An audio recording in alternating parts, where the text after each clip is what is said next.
call this meeting to order. Today is Tuesday, April 15th, 2014. Clerk, would you call the roll, please? Councilor McCormick? Here. Councilor Camardo? Here. Councilor Cuddy? Here. Councilor Seega? Here. Mayor? Here. Would you please join me in the Pledge of Allegiance? Pledge allegiance to the flag of the United States of America and to the republic for which it stands, one nation, under God, indivisible, with liberty and justice for all.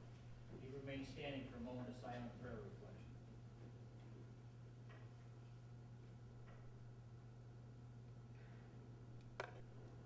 Thank you. Please be seated. Council, at your desk, you have walk-on resolution number 74. If there's no objection, we'll add that to the agenda. In regards to pothole patcher.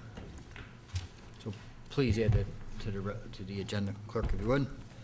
And move along, the public will be heard. If we could have our rules and regulations. At this time, we will open the public to be heard portion of the council meeting. As a reminder and pursuant to council rules of procedure, prior to addressing council, speakers are asked to state their name, address, and any affiliation. Your remarks must be limited to 3 minutes and concern only issues involving the city council, city government, or matters of general city concern. And all speakers before council will observe commonly accepted rules of courtesy and decorum. Thank you. At this time, is there anyone desiring to be heard this evening? No one? Very well. Move along, we'll end that, and we'll move along to the approval of meeting minutes from April 10th, 2014. Do we have a sponsor? Councilor Cuddy, second. Councilor McCormick. Discussion? Please call the roll. Approval of minutes from April 10th, 2014. Councilor McCormick? Aye. Councilor Camardo? Yes. Councilor Cuddy? Yes. Councilor Rosica? Yes. Aye, carried.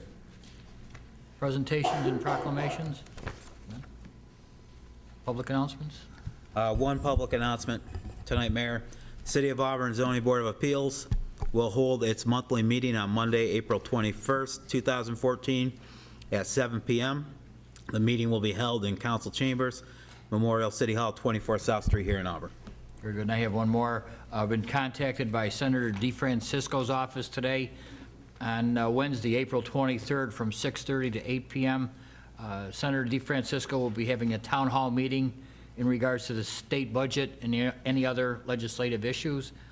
It's free and open to the public. So it's Wednesday, April 23rd, 6:30 to 8 p.m., Cuyahoga County Office Building. So we'll give you that for your records.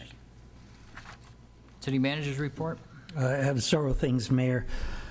First of all, talking to the county about a joint meeting again.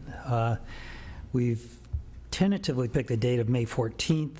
I requested the council to give me any feedback as far as any conflicts. If you don't have conflicts, we'll work with the county towards setting that up as a joint meeting date for both bodies. Another item is the SAFER grant that I know we've all been waiting for. We received news this week that we will not be getting the SAFER grant. I talked to a representative from Congressman Maffei's office today. He said that there were $220 million appropriated for SAFER grants across the country. There are $1.7 billion of requests. In the state of New York, only Fayetteville and Binghamton received SAFER grants. They have offered to set up a meeting with FEMA representatives to discuss our grant application and what we could do better next year. So, a piece of good news, I just got a report from Bob Guthier, our treasurer, that sales tax year to date is up $170,000 compared to this time last year. So 1 point doesn't make a trend, but that's a substantial increase, and we hope that that will continue. We received notice from NYSEG Monday, regarding a proposed shutdown of a system that our cogen facility is tied into. NICEAG needs to do some maintenance on a substation at State Street, and I can't explain the details of transformers and switches and things like that, but apparently it necessitates them causing us to be offline for up to 18 days. I've been in communication with NICEAG a couple times today. We've shared some potential impacts to the city of that shutdown. We're going to have additional conversations with NICEAG tomorrow to see what we can do to mitigate that, because the impacts will be that our wastewater plant will have to buy power off the grid at a higher price than we deliver it from our cogen facility. We won't be selling surplus energy into the market. We will have to flare gas off instead of using it in the cogen facility because we have no other alternative for that. And we will incur some costs because we have a flat rate maintenance contract with our operator. So there'll be some costs there if we can't have them do productive work during that 18-day period. So again, it's too early to say with certainty that all these impacts will materialize. I hope to know more by tomorrow. Doug, will there be any reimbursement from NICEAG because of the shutdown? I don't think so. I think our best avenue is to be able to work with them on some method to minimize the impact to us. Talking to them just a half an hour ago, from their end, they're schedule critical on their project, and so I don't know if there's much option to delay it so we can work out some other plans, but I think it's going to be mostly trying to figure out the least impactful approach to the city. And finally, just to report to the council, a few discussions that we've had kind of informally with regard to regionalizing water and sewer. We kind of thought maybe we'd take a different approach. If you'll recall, for 4 years, the city met with the towns and met with the Regional Water Authority in an effort to create a new regional entity to take ownership of the city's facilities and provide water and sewer service on a regional basis. Those negotiations after 4 years were ultimately unsuccessful. More recently, we've thought of the idea of maybe working with the existing regional authority in some form or fashion to operate our facilities jointly with them. So just wanted the council to know that we've had some early discussions. The concept would be one in which the city would retain ownership of its facilities, lease them to the regional authority. The authority would have to make some adjustments to its governance to have city representation, and that would be basically the concept. The lease payment would cover currently what we get in terms of return on investment, and further discussion about the authority employing our current workforce for a period of time, and then the city would send a bill to the authority for providing those staffing resources. So that's a framework that there's been some early dialogue on, and I wanted to share that with the council, see if there's any immediate feedback on that idea before we start taking it into any further detailed analysis. Is that the Cayuga County Water Authority? Yes. Before, the plan was to create an additional water authority.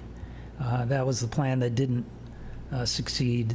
This one may be easier to negotiate because it would basically be two parties, the city and the authority. Before, we were trying to negotiate with, I think, 7 parties at the table.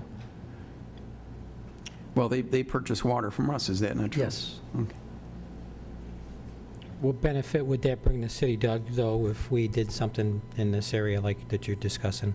Similar to the benefits that were anticipated with a regionalization under the other model, greater opportunity for economic development, because basically there'd be one stop for all water, sewer issues throughout the county.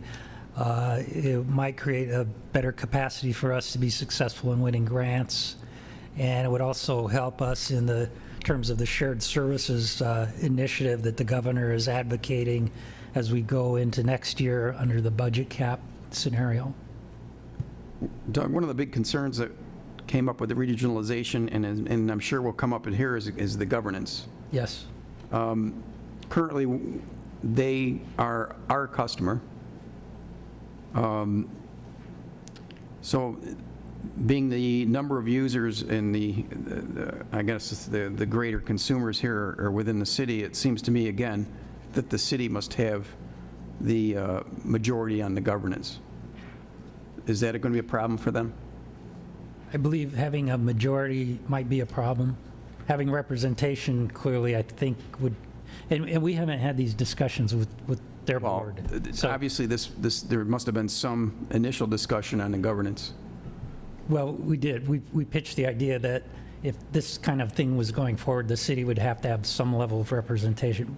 The details are way down the road in terms of figuring out exactly how many seats, what the structure would be, things of that sort. And at the stage of the game, when we talked about regionalization, we talked about it would need a referendum because there would be a change in the charter, because the charter states that you shall run and operate the water system of the city. Right, that would be something that would need to be looked into. With regard to this, the city retaining underlying ownership through a lease may be a factor in how that's looked at, but, you know, that would be certainly a legal issue to look at. There may be some regulatory issues with regard to who holds permits. There may be some issues with regard to the debt. If going forward, if there's to be improvements to the system, how would they be financed? A lot of questions that would need to be answered and explored. It certainly seems like there's a lot of open ends there. Like I say, again, my big hang-up is going to be on the governance. They're essentially our customer. I view them as a subset user. Again, the same issue I would have with the towns is that we would let the 10% control the 90%. That's my big hang-up. Councilman McCormick? I think it's worth looking into. I don't know, are you doing this on your own, or did you plan on getting a committee, or just kind of pursuing it with the county? Right now, it's been pretty limited discussions among just a few people. That's, Uh, I but- think it's worth looking into. I think it was time to basically tell the council before we have any additional meetings or other discussion or rumors start to fly, exactly what's transpired so far. I think it's worth pursuing, just to answer questions, and I think that the basis, the theory of it is good for the bigger picture of the future of how we're going to sustain the whole infrastructure of how we provide water to everyone. And we need more people to support it, more of the region to support it than just the city of Auburn. So I think it's something to keep looking at. So the next step would be, I mean, it's, obviously this is very early in the game, is a feasibility study. Is that something that needs to happen first, or is that even further down the road? Yeah, I think one of the things I think that they'll probably want to do is look at our financial situation, and because I've basically said we need to be kept whole financially in terms of the revenue that we gain from water and sewer operations. I think they're going to question that, say, you know, is that appropriate? Do you need that money? And then there's a oodles of questions, in some of which have been brought up this evening, about how far they're willing to go to accommodate our desires. I may, again, it's just as we move forward, I think some of the presentations like United Water and I mean, can serve as kind of like, like we do not want to do that, but, what they were willing to, I guess, acknowledge as far as the amount of investment that we've put into our infrastructure, that should always be like considered, but at the same time, looking for future, development and growth. As you said, it could help us with grant writing and show that that the city is working with various municipalities and potentially the Cuga Authority, Water Authority, to try to relieve some of this financial stress that we have, but at the same time, we don't want to, I think it's definitely worth looking into. I don't want to, I think right now it's too early to shoot down the idea. So I would like to see more on this in the future. Yeah. And I suspect by the time we have a joint meeting, if we can schedule that for the 14th, probably be some discussion at the joint meeting about that too. And maybe by that point, we'll have been able to discuss this a little bit more openly and bring more information back to the city council. Just one last thing, Doug. When we left off, excuse me, with our talks with the towns, there was some talk about us taking over some of the sewer, responsibilities of the surrounding towns. Right. Is that talk still going on? We haven't pursued that as much as some discussions with the town of Owasco about the water systems being interconnected for reliability. So, no particular progress on the sewer issue. Can we keep those talks going? Because I know that there was some interest in further talking Yeah. in those areas, and you talk about consolidation and, good use of services and getting effective charges for those services the way we should be getting. I think those talks need to continue with the surrounding towns. Right. That's all I have, Mayor. Oh, I'm sorry. But I imagine that these municipalities will be part of the discussions within the Cuga Water Authority? The water authority is independent of the towns. Okay, so, but would they be, obviously, would they be interested in participating once they see that the city is developing? Perhaps. Perhaps. But But again, we're not going to force, you're- we're not going to. yeah, You they- can't force them. they're probably hearing this for the first time tonight if they're watching the meeting. So we haven't extended this information to the towns or the main body of just to you. I don't think the full legislature of the county knows about it. So, okay, that's it. Thank you. Seeker resolutions? Ordinances? None. Council Resolution Number 63 of 2014, approving Freedom Recreational Services to use the facility at Casey Park for Freedom Camp 2014. Do we have a sponsor? Councilor Rozika, second by Councilor Camardo.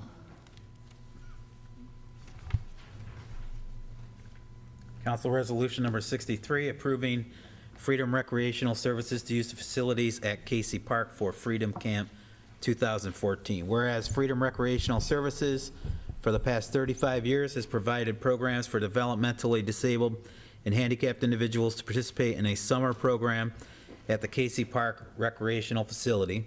And whereas this program has operated very successfully during this period of time and has provided great programs for young people to enjoy recreational programs during summer months. And whereas the Freedom Recreational Services is requesting the use of Casey Park Recreational Facility from July 1st through August 1st, and the program operates from 8 a.m. to 3 p.m. and uses certain parts of the facility which are set up around the perimeter of the ice rink. And whereas the program has operated very successfully during that period of time and has coordinated its activities with the city administration and the Department of Public Works, and whereas the city does waive any fees for this program for children with special needs in Auburn and Cuyahoga County, and Freedom Recreational Services has provided the requisite insurance information and coverage. Now therefore be it resolved that the Auburn City Council does hereby grant permission to Freedom Recreational Services to conduct a Freedom Camp providing services to children with special needs at the Casey Park Recreational Facility for the summer of 2014 from July 1st through August 1st, and that all city fees for the use of the facility are waived. Discussion? Call the roll, please. Counselor McCormick? Aye. Counselor Camardo? Yes. Counselor Cuddy? Yes. Counselor Rozika? Yes. Aye. Carried. Council Resolution Number 64 of 2014, memorializing the governor and state legislature to enact the Compassionate Care Act. We have a sponsor. Councilor McCormick, second by Councilor Camardo.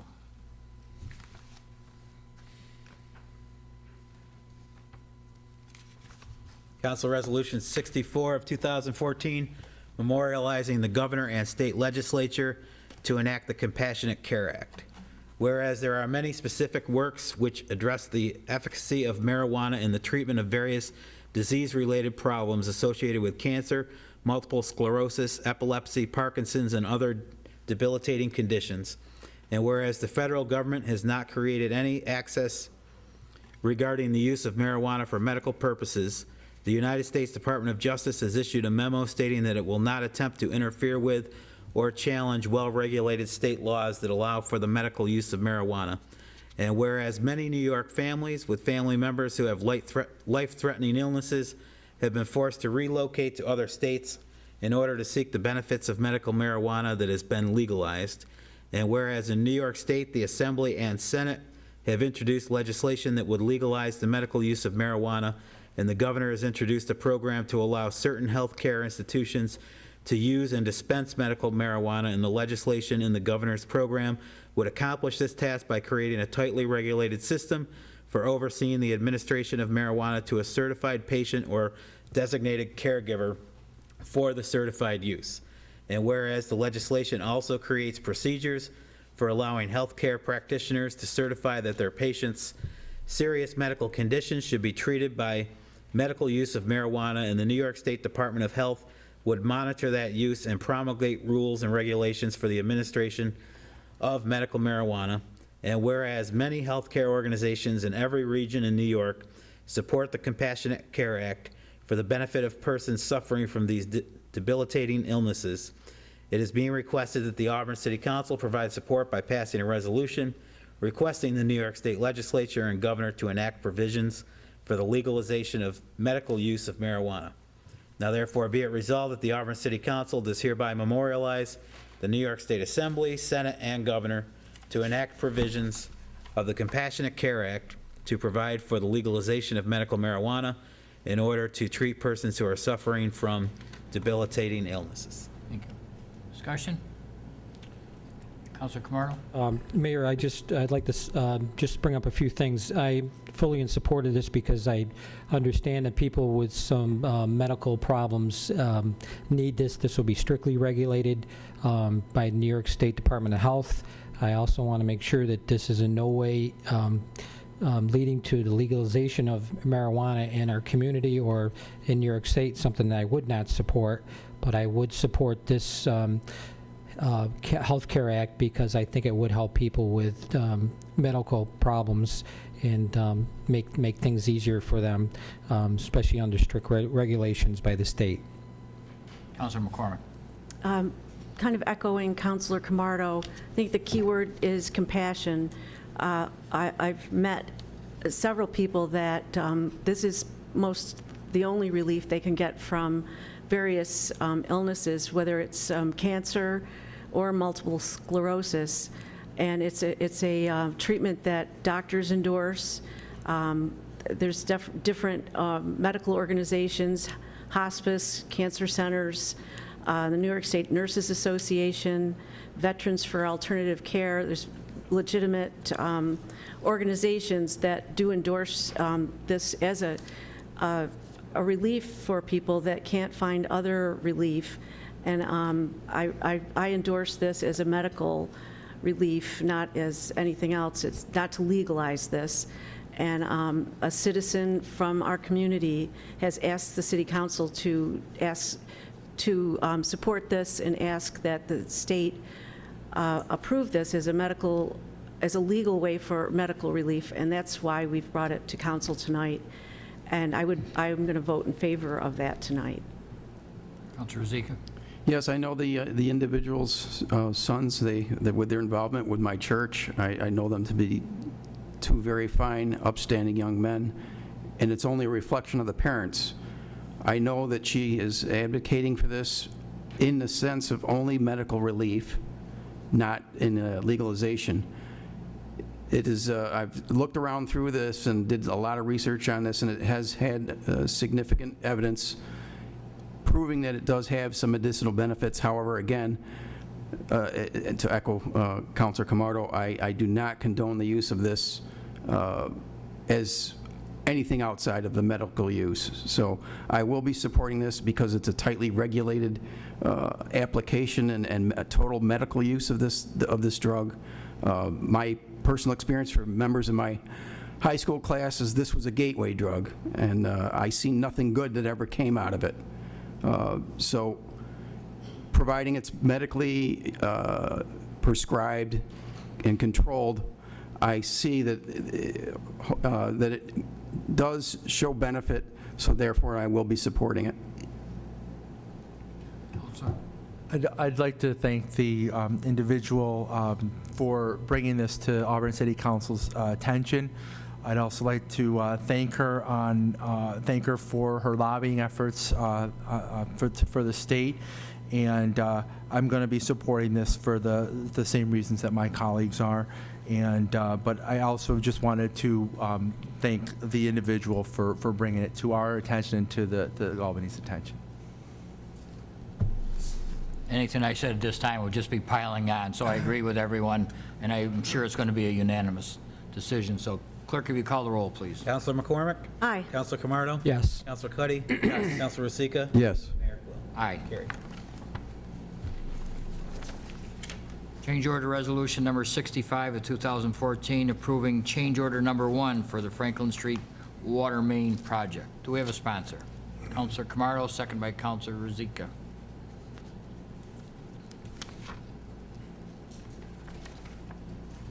Award resolution number 65 of 2014, awarding the annual, oh, I'm sorry, I got the wrong one. Franklin Street Water Main.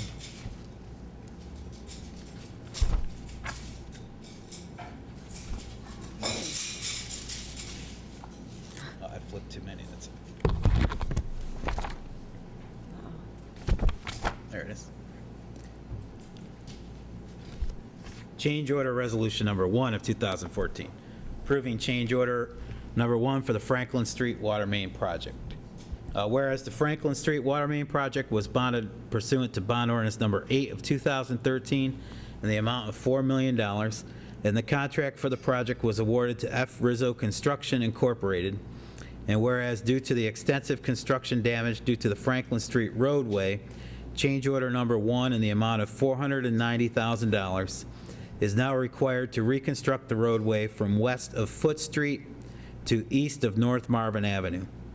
And whereas it was initially intended that the roadway be milled and overlaid with blacktop, but due to extensive construction activities, in addition to extremely cold winter weather, these activities have resulted in the road requiring to be reconstructed in order to be properly repaired.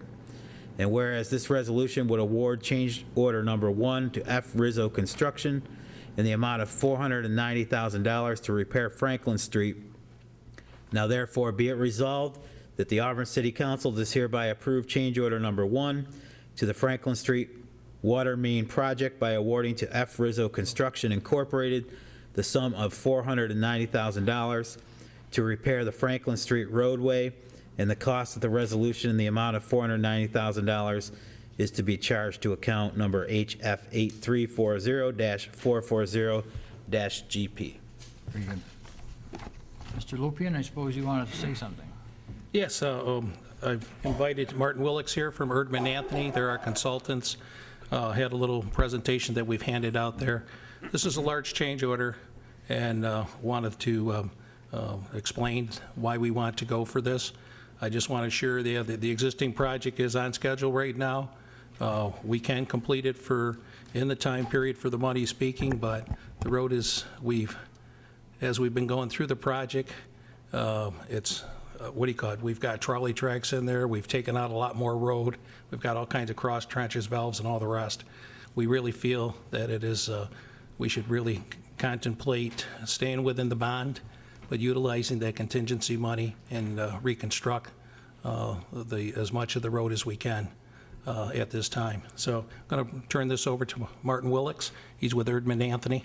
Bill, before you step away, you said this is under the bond amount? Yes. So we're covered, we don't need any additional We would not need monies. any additional bonding. Okay.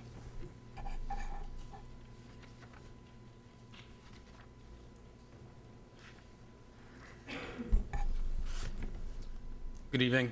Thank you. I'm Martin Willix with Urban Anthony.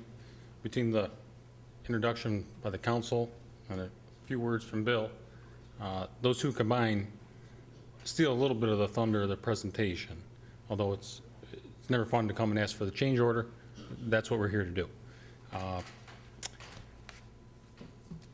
Before I arrived, I believe my presentation and hard copy has been sent to you. It's only at 8.5 by 11. Little difficult to demonstrate an 8.5 by 11, but I can do much better on the boards that I put in front of you. So that was the purposes of bringing these along. Real quick, I'd like to review the agenda of my presentation. First, I'd like to step back to the last time I was here, February 13th, when we presented the project. At that point, we were quite a ways along. Then I'd like to review the work that we completed since that presentation. I'd like to review the water main work left to be completed, the roadway work left to be completed. Excuse me, can I interrupt 1 second?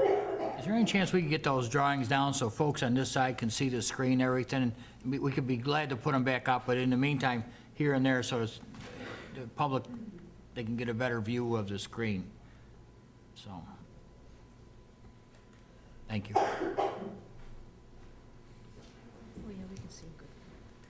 They come to see what's going on in their city government, so we want to afford them every opportunity. Very well. If anyone, I have additional copies of the presentation if anyone would like one.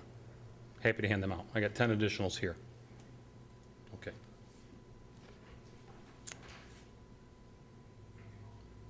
So I was saying, I want to review the water main work left to be completed, the roadway work that's in the contract that remains to be completed.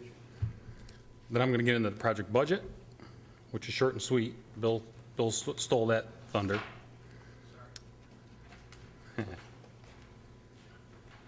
Then I want to talk about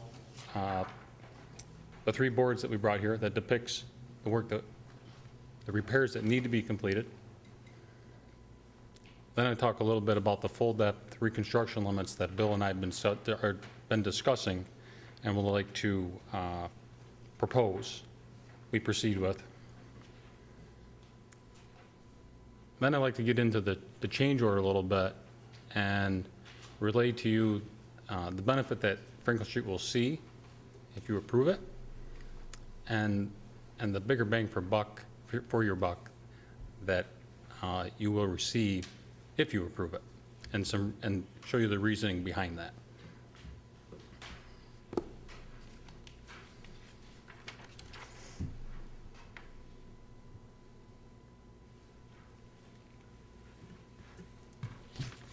Okay. The slide in front of you is the second to the last slide from our February 13th presentation. And when we left, one important thing that I left you with was, when are we going to be done with the 30-inch pipe? And we indicated that we would be complete by April 1st. We beat that by a little bit. We were done on Friday, March 21st. So today, we have brand new 1 mile in length from South Lewis Street, which some people know as 5 Points, to Prospect Street. New ductile iron pipe. It's fully operational and is now feeding the Franklin Street Reservoir. The other date that I left you with was a little beyond April 1st. I indicated that we would be continuing with smaller water main related work, the majority of that being new water services to residences that had older galvanized or lead services. We had quite a number of them to do, maybe a little over 20, and we've completed all of them. And we completed them, the last one went in on April 11th.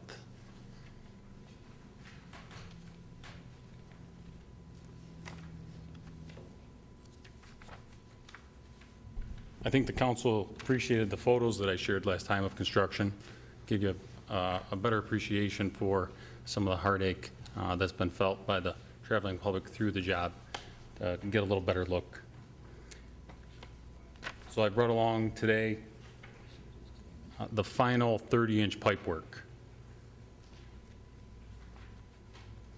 We started at Prospect Street, and we worked our way west until we got to Cayuga. And then we put that water main, that section of transmission main, into service and had it interconnected with all the side streets along the way. At that point, Rizzo Construction and the project moved down to South Lewis Street, where we installed a new 30-inch butterfly valve. Not the only 30-inch butterfly valve on the job, but we did install a key one there. And it replaced a 1970 vintage 30-inch gate valve that came with a small surprise. It was leaking, and it caused us a little bit of headache along the way. So this picture here that you're looking at is looking west. You can see, I believe that's the burned area there, off to your right in the back of the photo. And front and center is the 1933-inch steel main that we removed totally from Cayuga Street down to South Lewis Street. Interesting to note that some of it was in good shape, much of it was in very poor shape, and it had varying amounts of tuberculation on the inside. Some had none, some had a lot.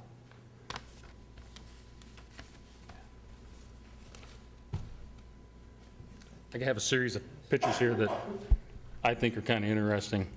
Key individual here in the trench and doing a lot of the actual physical labor. And he's standing in between our new 30-inch main to the east and west, right there in the vicinity of the burned area, just a little bit west of that. He's anxiously awaiting that last piece of pipe. And he's thirsty. And there is that last piece of pipe, getting ready to be lifted into place. There we are, lifting it into place.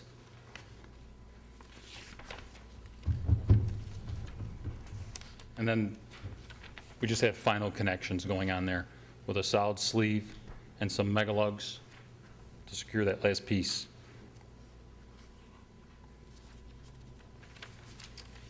Other work completed since we were last here. There's 2 tapping settles and valves. One was at Capitol, the other was at Prospect. The one at Capitol provided a immediate connection to the water main on Capitol.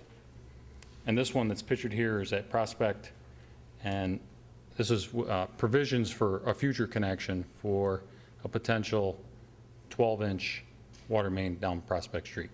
Or maybe it could serve as a third or a second feed to the college.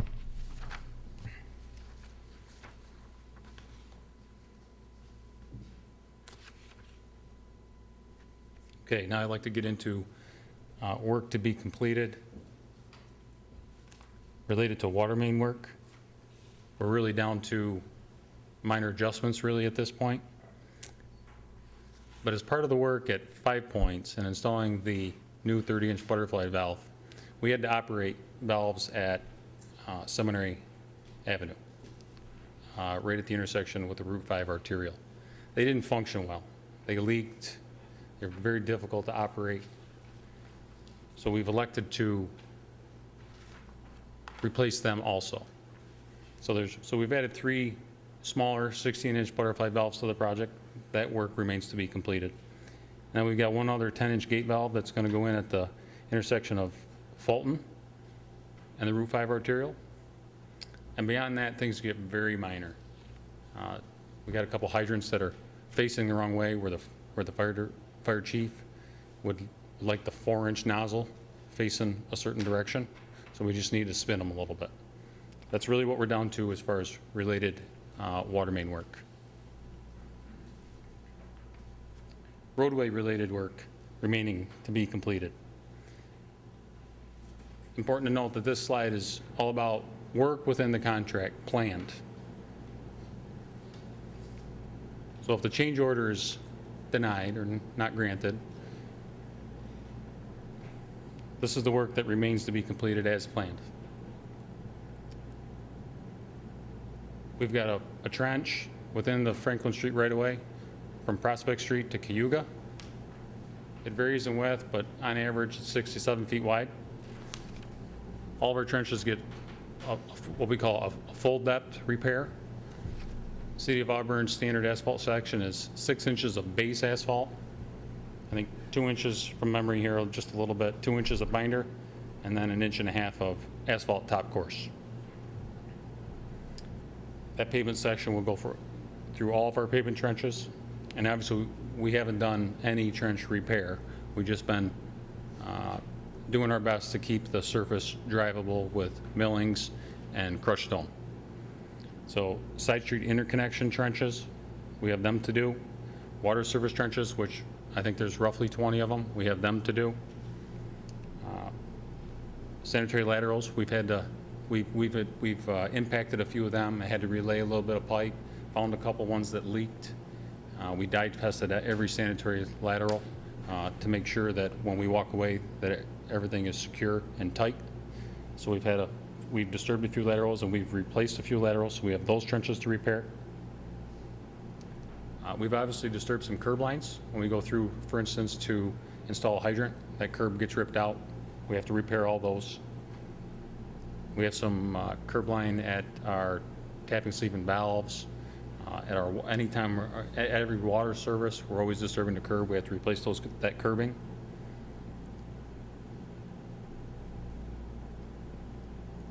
And then, really to button the job up,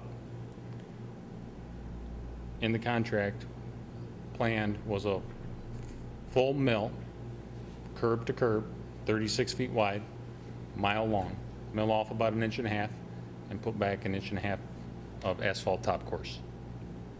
Of course, then we'll restripe it. Between Cayuga and Man at Capitol, the existing water main that we removed was underneath the southerly sidewalk. We removed that pipe. We obviously totally tore out that sidewalk was there. We need to replace that. So we have that sidewalk work. Then we have to topsoil and seed our disturbed areas. And then at that point, we're really down to punch list items. We've got a running punch list of things that need to be repaired, things that the contractor doesn't like to do, but he can't help but back over a stop sign, drive over the curb, rut up somebody's lawn. Those are punch list type items that would follow our overall topsoil and seeding of any planned disturbed areas.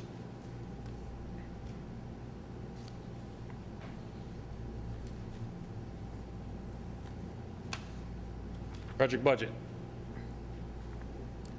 Short and sweet, we are on budget. We are on schedule.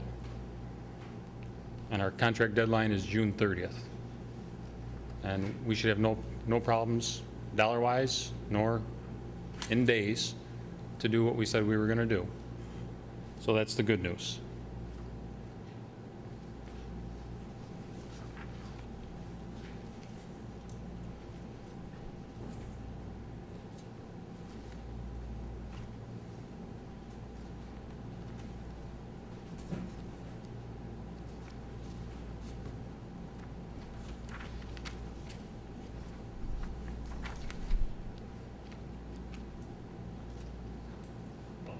I'll raise my voice just a little bit here for a minute while I stand here. I'm not sure if he's at any value to you sitting there, of course in front of you is better. But we got a few colors on here, real quick. Kind of make the roadway top out so we can see it better. We highlighted just the edges of the pavement, down the curb line, and the color grid. And then your solid yellow on Shoemake, down Franklin Street. We have our 30-inch pipe trench in solid yellow. Transversely, a little harder to see, but there's many of them. And as you proceed from east at Prospect Street to the west, as you approach Seward, when you get to Seward, things really, you see a lot of transverse yellow highlights in solid yellow. That's really where a lot of our water service work has occurred. Not that we don't have any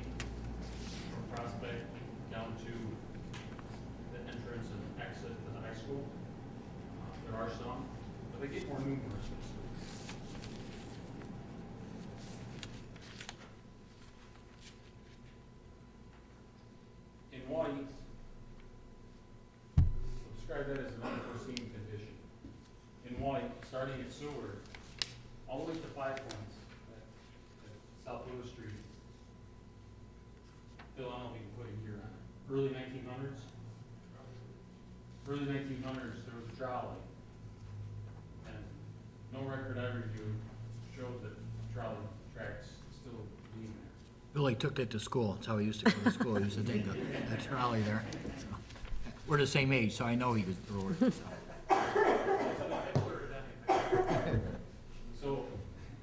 So as Rizzo Construction saw cut the pavement ahead of their 30-inch pipe installation, they started hitting the old railroad lines. Paul, I think they're 16 inches on center? That's correct. Every 16 inches, you got your typical 8 by 8, 10 by 10. Did we hit rail? No, rails are down, railroad tie is still there. And I have some of those pictures for you. And I asked them, when I get back to my return button there, I have a nice example of what those rail ties mean to the construction and the disturbance that it caused.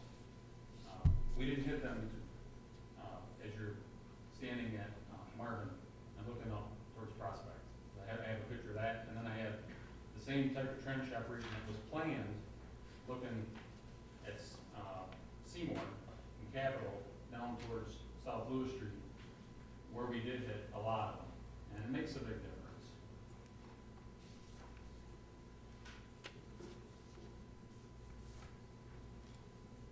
That's it for my colors. It's a 3-color slideshow, so hopefully these boards did something for you, but what I'd like you to get from them is from Marvin Avenue, that's where our transverse pavement constructions start to get more numerous. There's more pavement repair there to do. And then as you get the sewer, it really steps up again with more transverse, sanitary laterals, water services, the trolley tracks. And that stays quite consistent all the way to South Lewis Street. Noting that when we get to Cayuga, the new 30-inch main and the existing jumps underneath the cycle, so that pavement disturbance gets minimized there, but it's also in the area where we have more frequent water service and lateral disruptions. Okay?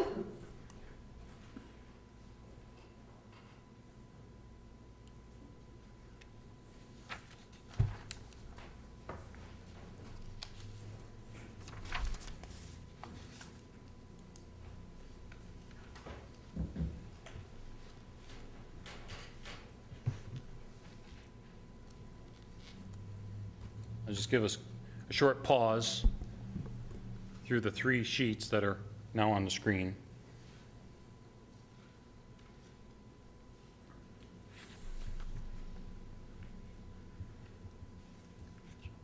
The last one being Prospect Street, down past the college, down past the junior high school, probably approaching Hoops, at least Herman.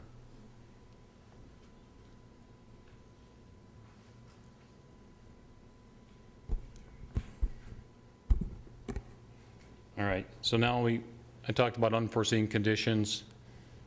I'll show you some of the headaches that caused for us. Pictured here is 40-foot length of existing 1933 steel water main that we removed. We're looking east. You can see the church there in the corner of Capitol and Mann and Seymour coming from the arterial.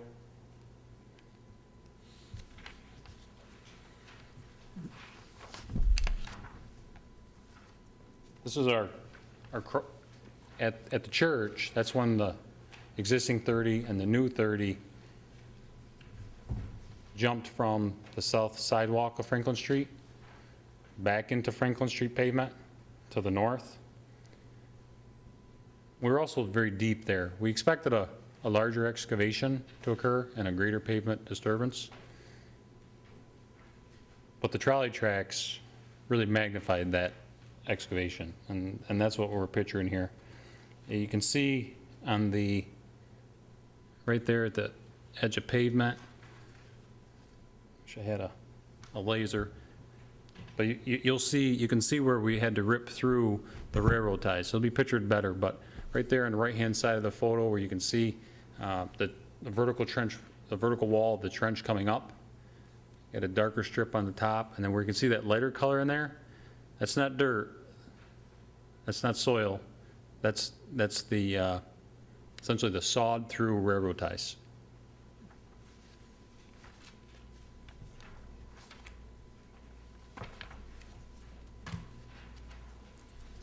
Same photo, just kind of looking at it. Here's a close-up. I think this one shows it a little better. So there's the railroad ties every 16 inches.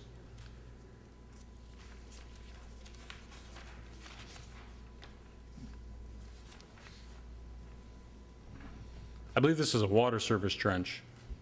I didn't have the pleasure of seeing every shovelful of dirt come off the site like Paul and some of Bill's guys did.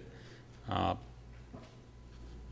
some of these small trenches that were supposed to be minor, just to put a 3/4 or 1 inch water main in there, it became more troublesome. Another item that was a slightly unforeseen condition, although we knew we had a mix of different pavement sections from one end of the job to the other. We knew some only had, because we did borings, although we never hit railroads in any of them, railroad ties in any of them. We knew we had an asphalt pavement section of varying depth from one section of the job to the other. We also knew we had concrete.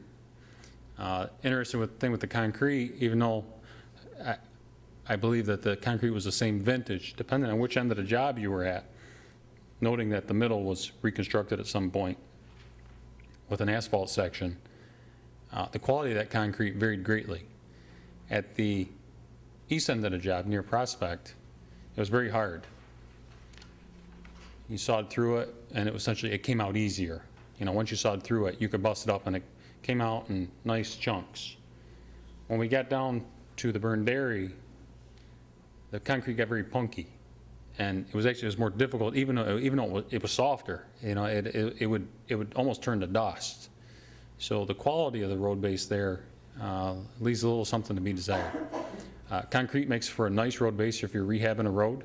Okay, there's different methodologies you can use to make use of that subbase, or of that concrete. You can use it as subbase, and when I say subbase, I'm talking about the stone that our pavement sections are supported on. You can rubbleize it, which essentially turns it into an aggregate. Rubbleizing wouldn't be an option here, because you would no sooner hit it with the rubbleizing. Number one, I don't think it was hard enough to rubbleize it. I don't think the rubbleizing machine could do its job. It was so punky. You know, it's almost like you get that screeching voice that can break glass. You know, that's the residency of a rubbleizing machine. If you were to put it on it, I don't think it would actually break it up. You need something hard like grass to make it crumble and turn it into an aggregate. So that option wouldn't exist down there. So interesting that the concrete quality was different from one end of the job to the other. Any idea what year that was for? Rough guesstimate? My guess is the 40s. 40s? Bill? I think 30s, 40s, 30s probably. Okay, thank you. Okay.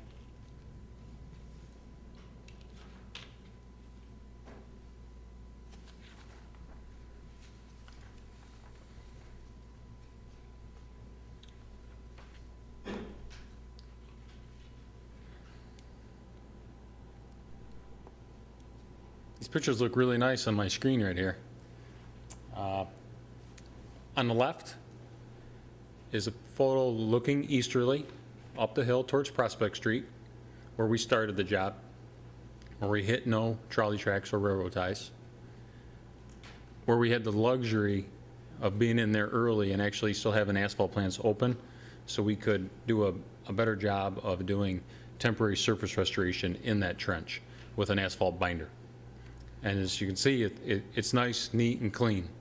That was a scary part of the job, where we were burying the new 30-inch pipe 7 feet away from the existing, so we held our breath for a few days in there. But with that worry came a nice, clean trench restoration that we can get back in there and do full-depth trench full depth asphalt trench repairs on.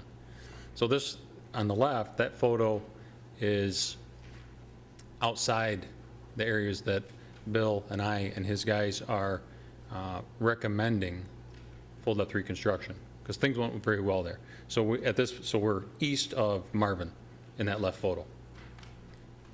The right photo is looking west. Paul's my photographer. I think he must be right about at the burn dairy, taking the photo, looking down at the unfortunate building that burned to our left, and Jitz's and the interesting shops on the right. And with a clearer photo, well, it shows better on that screen over there. This is where we did hit lots of trolley railroad ties, and our trench got much wider.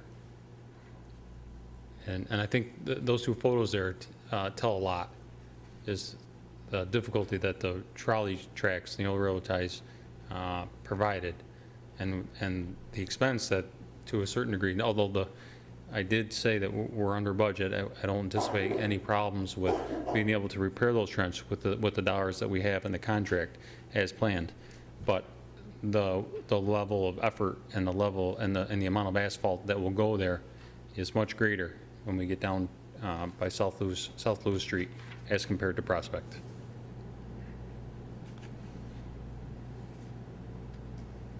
Okay. We essentially have two lengths of Franklin Street that we've discussed at length for potential full depth reconstruction. Going back to the boards, the frequency of transverse trench repairs, water services, sanitary laterals, our main 30-inch trench. Another thing that's fair to mention is within the budget of the existing contract, we've replaced probably a dozen unplanned smaller valve replacements that just wouldn't hold water. Didn't give us the ability to shut things down so we could make connections when necessary. So we had to stop, back up a little bit, make a little mini plan B a dozen times to install a valve. Every time we install a valve, again, they were represented there, not called out and labeled. But you got a dozen valves. Each valve is a 10 by 10 hole in your pavement that we didn't anticipate. It's not as a percent of the total project that we're looking to reconstruct, it's a very small percentage, but it adds to geez, we had to bust it up again here. So when you go back in there and do that spot repair in trench fashion, kind of think of it as driving down Old Route 17, New 86, where they overlaid asphalt on top of concrete and a bump, that's kind of what you kind of anticipate. Once that frequency gets so much, it's like, what are we doing? It makes more sense to spend our money more wisely, and let's not fix one here and one down there and then another one right next to us. Let's do a full depth let's consider doing a full depth reconstruction and get a little more for our money. So the two lengths were Franklin Street from Foote to Marvin, noting that within that length from Foote to Cayuga, the 30-inch main was underneath the south sidewalk. So you don't have that big trench between Foote and Cayuga. But yet this length that we're talking about here for consideration is from Foote to Cayuga, keep going all the way down to Marvin. Okay?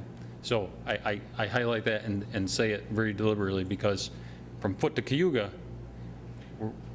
the conversations that we've been having is let's remove that from, potentially remove that from the recommended, hey, let's do this full depth reconstruction, and replace it with the second section, which is Franklin Street from Seymour down to South Lewis Street, that I pictured as best I could and tried to relay the difficulties that the trolley tracks kind of was throwing at us. Combined with punky concrete that may not even hold up very well to a milling machine. We could get some difficulties in doing that. So that's the conversation that Bill and I and his guys have been having, in considering these two lengths and trading Foot to Cayuga for Seymour to South Lewis Street. What kind of dollars are you talking about when you're trading the different, you're talking about milling compared to reconstruction? The contractor would be technically reimbursing the city, or you're not paying him for doing that milling work because we're doing a complete reconstruction? What kind of dollars are you talking about with this trade-off that you mentioned a minute ago? Give me a minute to think how best to answer that question. I got a lot of numbers in my head, and I'm not sure if I have that one.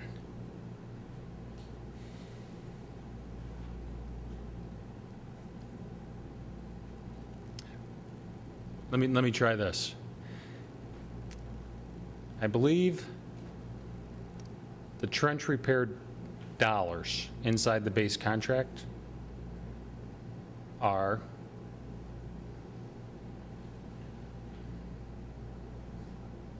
you got a number for me? Nah, the trench repair dollars. Give me just 1 minute to think about that. Like I said, I have a lot of numbers, but that one's not ringing a bell.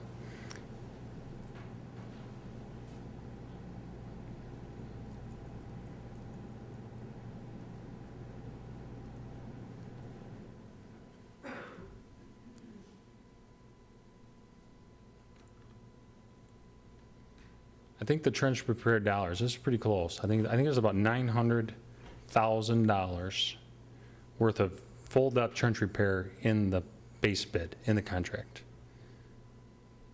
So we're trading 900,000. We're saying, okay, we're not going to pay you, we're not going to use this 900,000 to do trench repairs.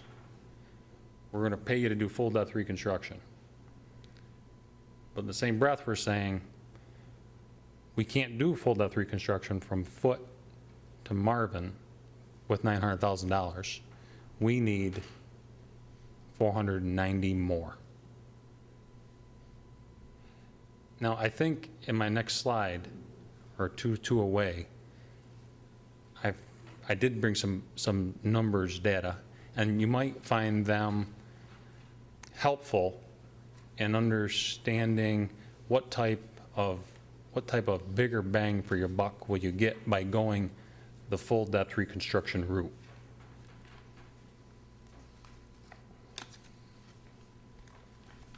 Next slide. It was.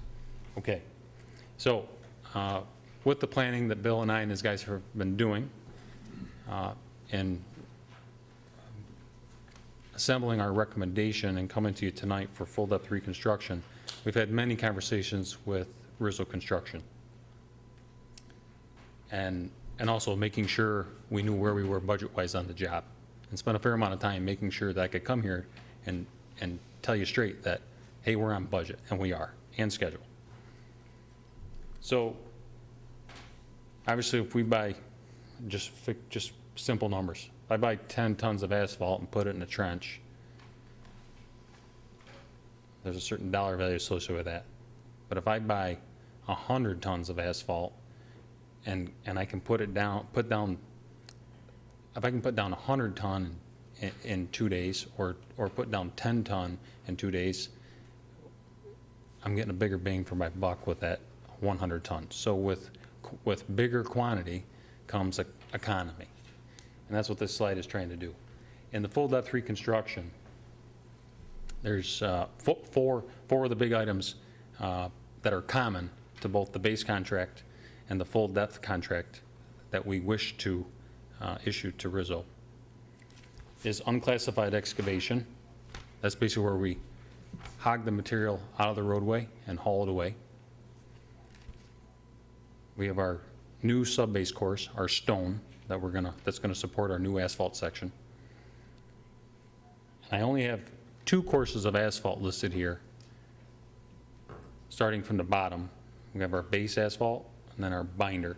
Top course is not depicted here because top course is common to both the full depth reconstruction and the base bid, because it's there it's in the overlay, the mill and the overlay. So I'm only highlighting these 4. So let's start with the big one. You got your asphalt base. There's a 33% reduction in the unit cost for putting down a ton of asphalt when we compare it to our contract unit price for the same item. Just because we got more quantity, the contractor can put it down quicker. Same is true for binder. Not as big of a savings, but still fairly substantial. It's 12% cheaper. And then our sub base, that's a lot. It goes down easy. It's not as labor intensive as the asphalts are. So you got a 3% reduction there. And then the unclassified number, if it wasn't for the outrageous cost of trucking, this number could be a lot better. But you are there at 20% cheaper. And that's on, starting at the top with our unclassified excavation, that's a cubic yard unit. Sub-base is a cubic yard unit, and then our asphalts are in tons. So hopefully that, combined with my best guess and memory from all the numbers that I put together, 900,000 having trench restorations and needing an additional 490 to do full depth reconstruction. Now, with this 490 that we'll be authorizing tonight, what will that bring the total amount of the project at? I know we bonded for $4 million Rough number, originally. we're 4.3 plus 0.49. Leave So- about $2,000 left So it's On the bond? under the original bond. under the original bond. Okay. So we're kind of right to the T. Yeah. Now, so that sounds pretty good, but let's make sure I'm being totally clear with you. We're making this recommendation because we think it's the right thing to do. I want to be careful when I say full depth reconstruction, okay? There's a minor but to that. We are not planning to disturb the existing curbs down Franklin Street. We're coming in 18 inches on either side, and we're going to saw cut and do full depth reconstruction in between 18 inches in from either side. So it's not 36 feet of pavement that we're going to be full depth reconstructing. It's 33. If we were to go to that curb and elevate Franklin Street to the current standard and do it with granite, the granite curbs alone would probably approach 300,000. Okay. Concrete curb, obviously that's a step lower. There's that 18 inches in unclassified excavation on either side is about $75,000 worth to take it out. We still got to put it back.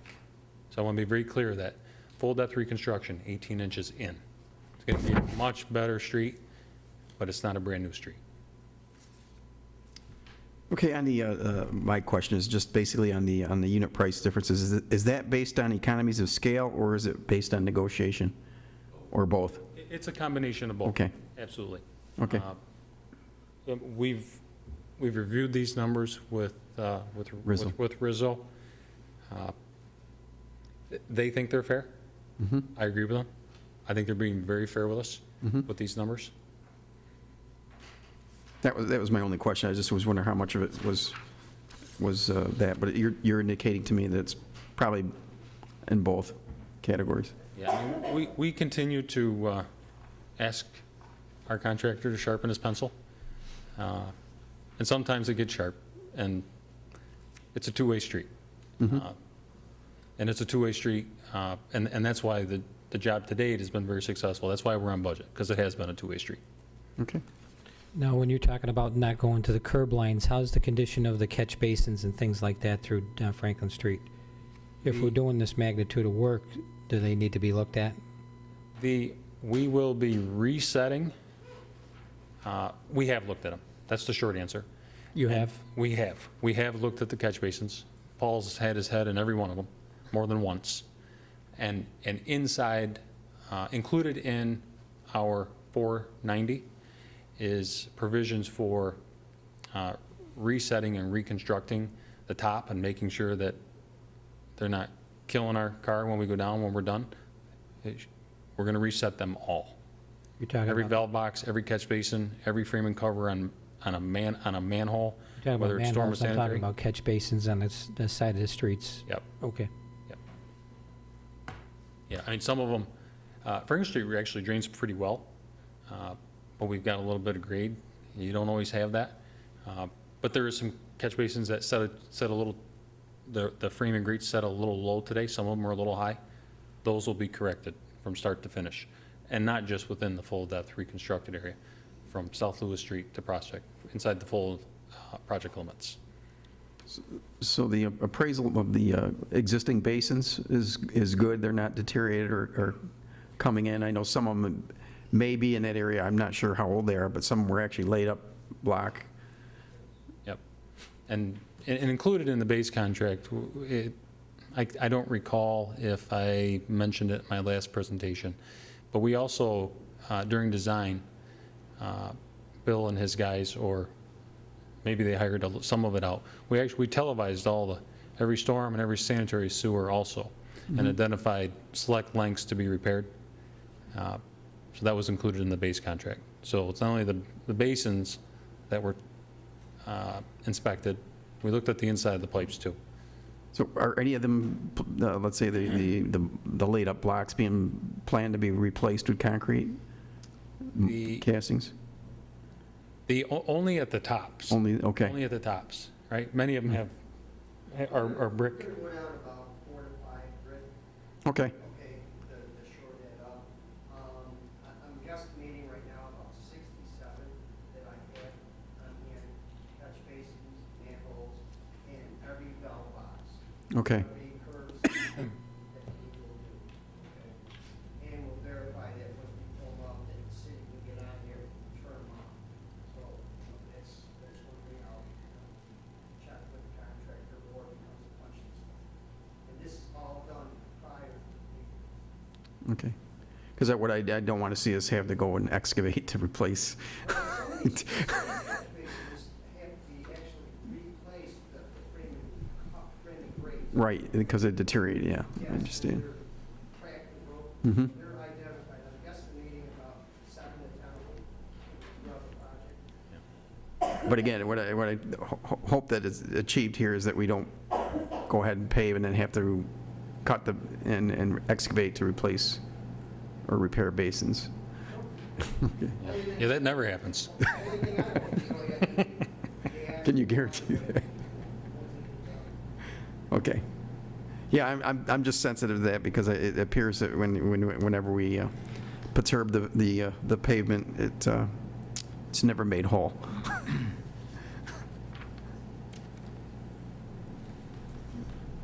In regards to all the valves have been added or replaced, will there be a system set up to exercise them?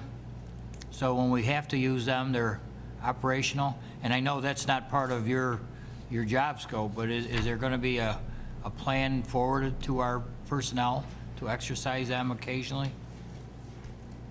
I can only share that I've sang that song several times in project meetings, that a valve exercising program is absolutely the right thing to do.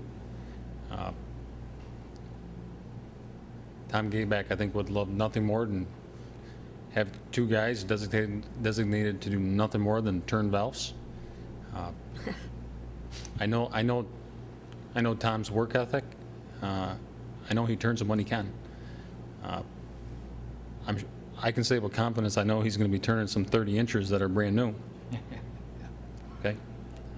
You just don't want to get in a position where they're frozen because Yeah. of lack of attention on our part. That's, That's right. it's going I to mean, cost a whole lot of money to dig up a new road to have to get it at a valve, so. Well, the butterflies are definitely the right valve to put in there, that's for sure. I agree. Exercising valves is extremely important. On any given day, you want to replace the average valve, 8 to 12 inch in size. You got to dig it up from start to finish. The valve is somewhere between $1,200 and $1,600, depending on the size. And by the time you get done paving it, hauling away the spoils and bringing back some good material, somewhere between $5,000 and $8,000 a valve to do that. So it's very good money, very well-spent money in exercising valves. Absolutely. This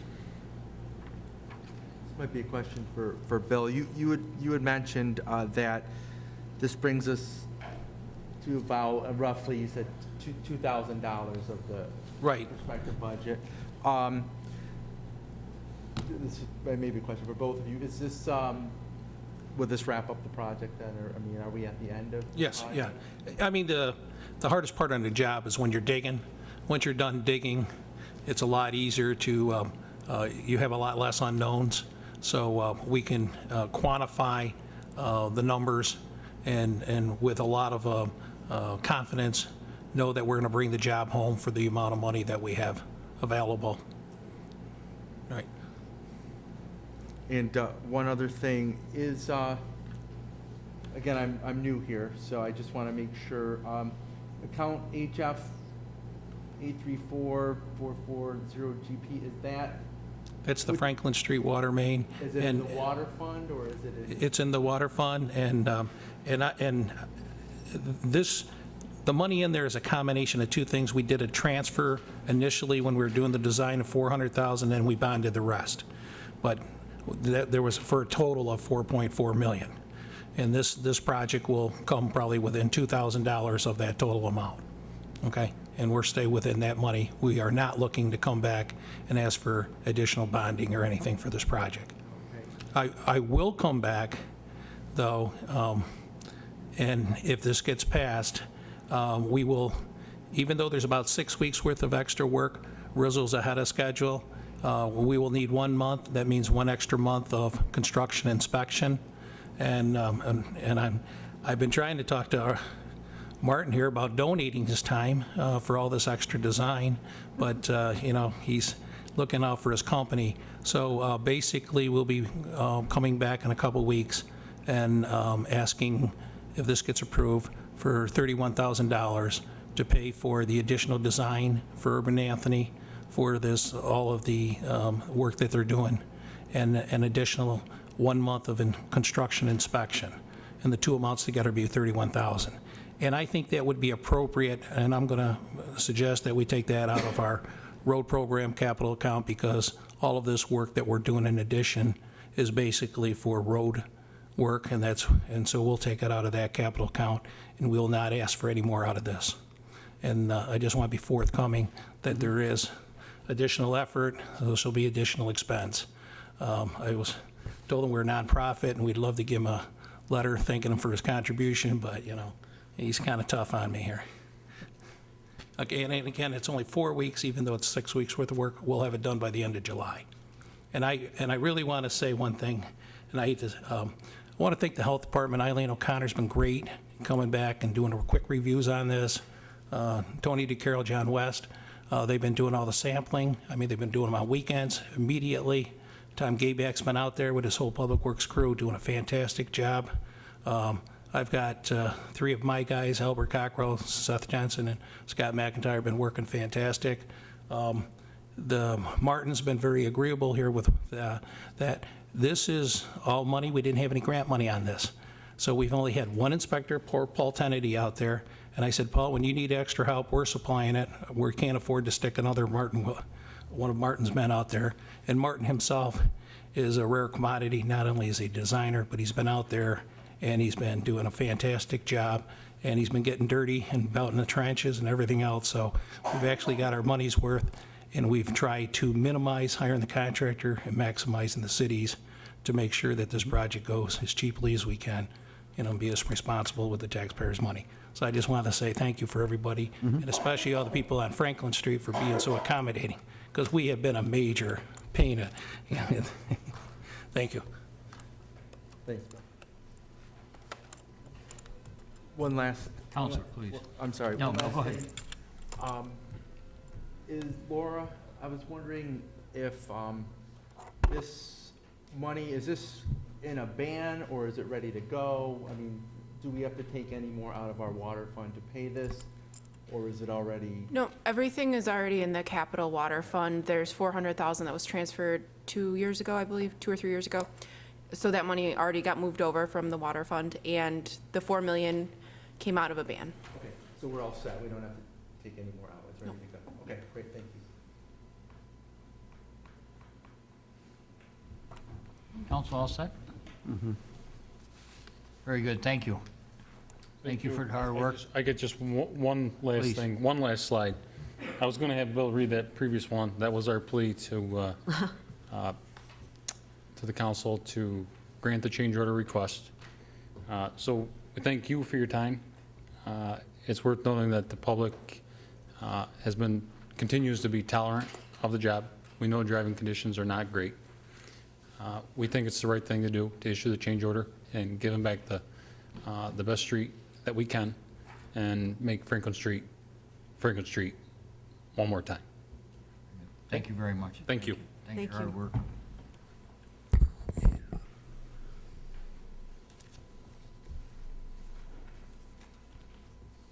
Any further discussion by council? Clerk, will you call the roll then, please? Counselor McCormick? Aye. Counselor Camardo? Yes. Counselor Cuddy? Yes. Counselor Rosika? Yes. Aye. Carried.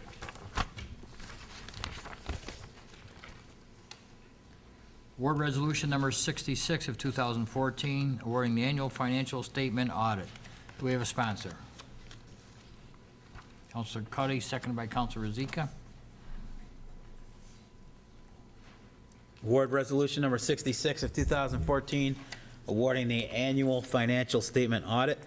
Whereas state and federal regulations require an annual financial statement audit by a qualified public accounting firm, and whereas on April 1st, 2014, bids were opened for the audits for fiscal years 2014 through 2018, and bids were received from the following firms: Grossman St. Amour CPAs, 110 West Fayette Street, Syracuse, New York; Kashi, Dietershagen, Little, Mickelson and Company, 401 East State Street, Suite 500, Ithaca, New York; Bonadio Group, 115 Solar Street, Suite 100, Syracuse, New York; and Testone, Marshall, and Desenza, 732 North Franklin Street, Suite 60, Syracuse, New York.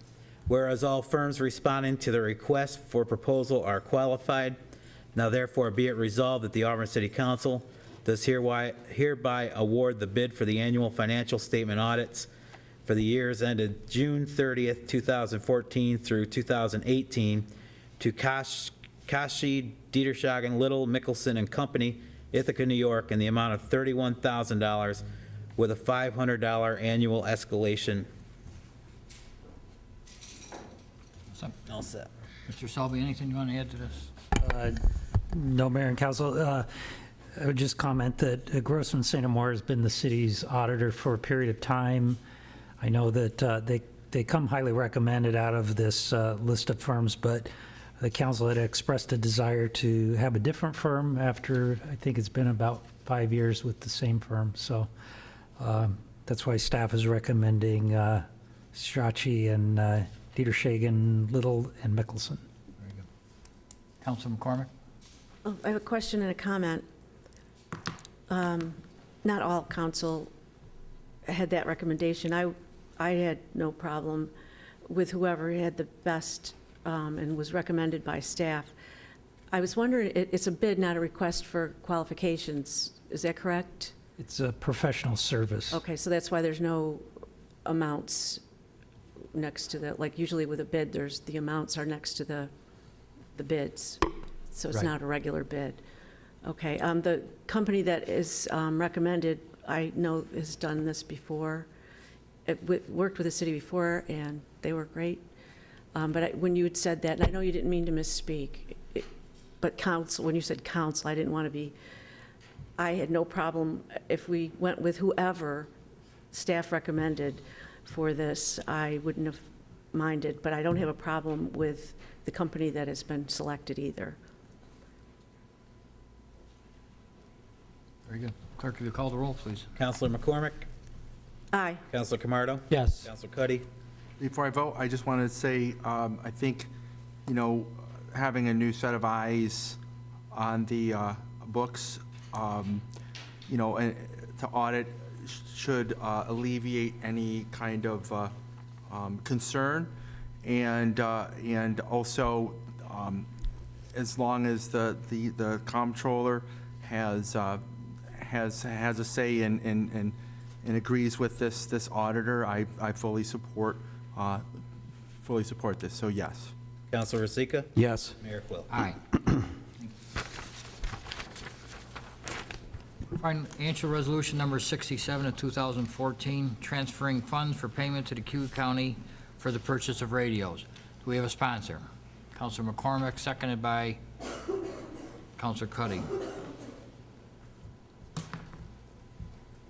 Financial Resolution Number 67 of 2014, transferring funds for payment to Cuyahoga County for the purchase of radios. Whereas in 2011, it was required by the Federal Communications Commission that the City of Auburn reconfigure its band for its radios used for public safety from various city departments. And whereas the City of Auburn and the County of Cuyahoga entered into an agreement whereby the city joined with the county for the purpose of participating in a rebanding communication system on a county-wide basis. And whereas the city and the county agreed that the county would purchase radios manufactured by the Motorola Company to be compatible with the county system, and the cost of the radios were in the amount of $754,758.93. And the county agreed to order the radios and accept payment from the city within 6 months of the date of that order was placed. And the city did agree to reimburse the county for that expense. And whereas the city did tender payments to the county, one on March 3rd, 2013, in the amount of $145,000, and on November 8th, 2013, the sum of $200,000, leaving a balance due to the county in the amount of $409,758.93. And whereas the city received $467,998.37 from the sale of radios, and whereas it is now necessary that the city pay to the county the balance owed on that indebtedness, said balance being in the amount of $409,758.93, and it is necessary that funds be transferred to the general capital fund in order to make the payment. Now therefore be it resolved that the Auburn City Council does hereby approve the transfer of $337,533 to Capital General Fund HA 99.503.FN for the payment to the County of Cuyahoga for radio indebtedness which was incurred on January 8, 2013, in order to satisfy said indebtedness by an increase to the transfer to the capital fund account of $337,533. Thank you. Discussion? Counselor Camardo? Mayor, it says here in the background that the manager sent out, said the city then agreed to purchase the radios necessary, which were manufactured by Motorola from the county, which purchased the radios in the amount of $754,758. It was agreed that the city would make the payments to the county within 6 months of the date of that order was placed. It was anticipated that the funds received from Nextel and the sale of the Nextel radios from that transaction would be revenue neutral. Unfortunately, that never happened. That was a recommendation by, I guess, city staff at the time. I wasn't here, but I guess that happened. Unfortunately, the taxpayers are stuck with a big bill here. And as our fund balance continues to be depleted, this is another $337,000 that will be coming out of our fund balance. And I know we just took some money out to transfer it to the Corporation Counsel's office, to the fire department. We keep depleting this fund balance, our general fund balance, and we're putting it in a very dangerous situation.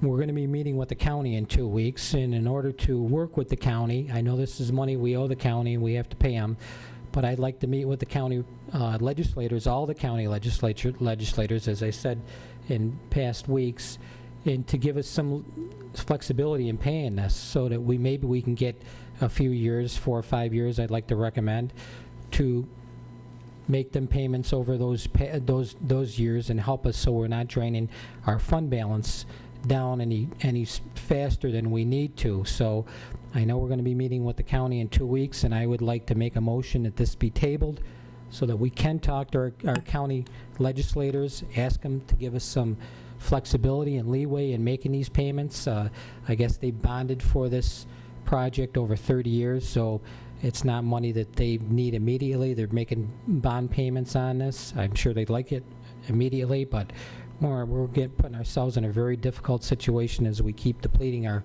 general fund balance. So I'd like to make a motion that we talk to the county in 2 weeks and try to set up some kind of a payment plan so that we're not depleting our fund balance.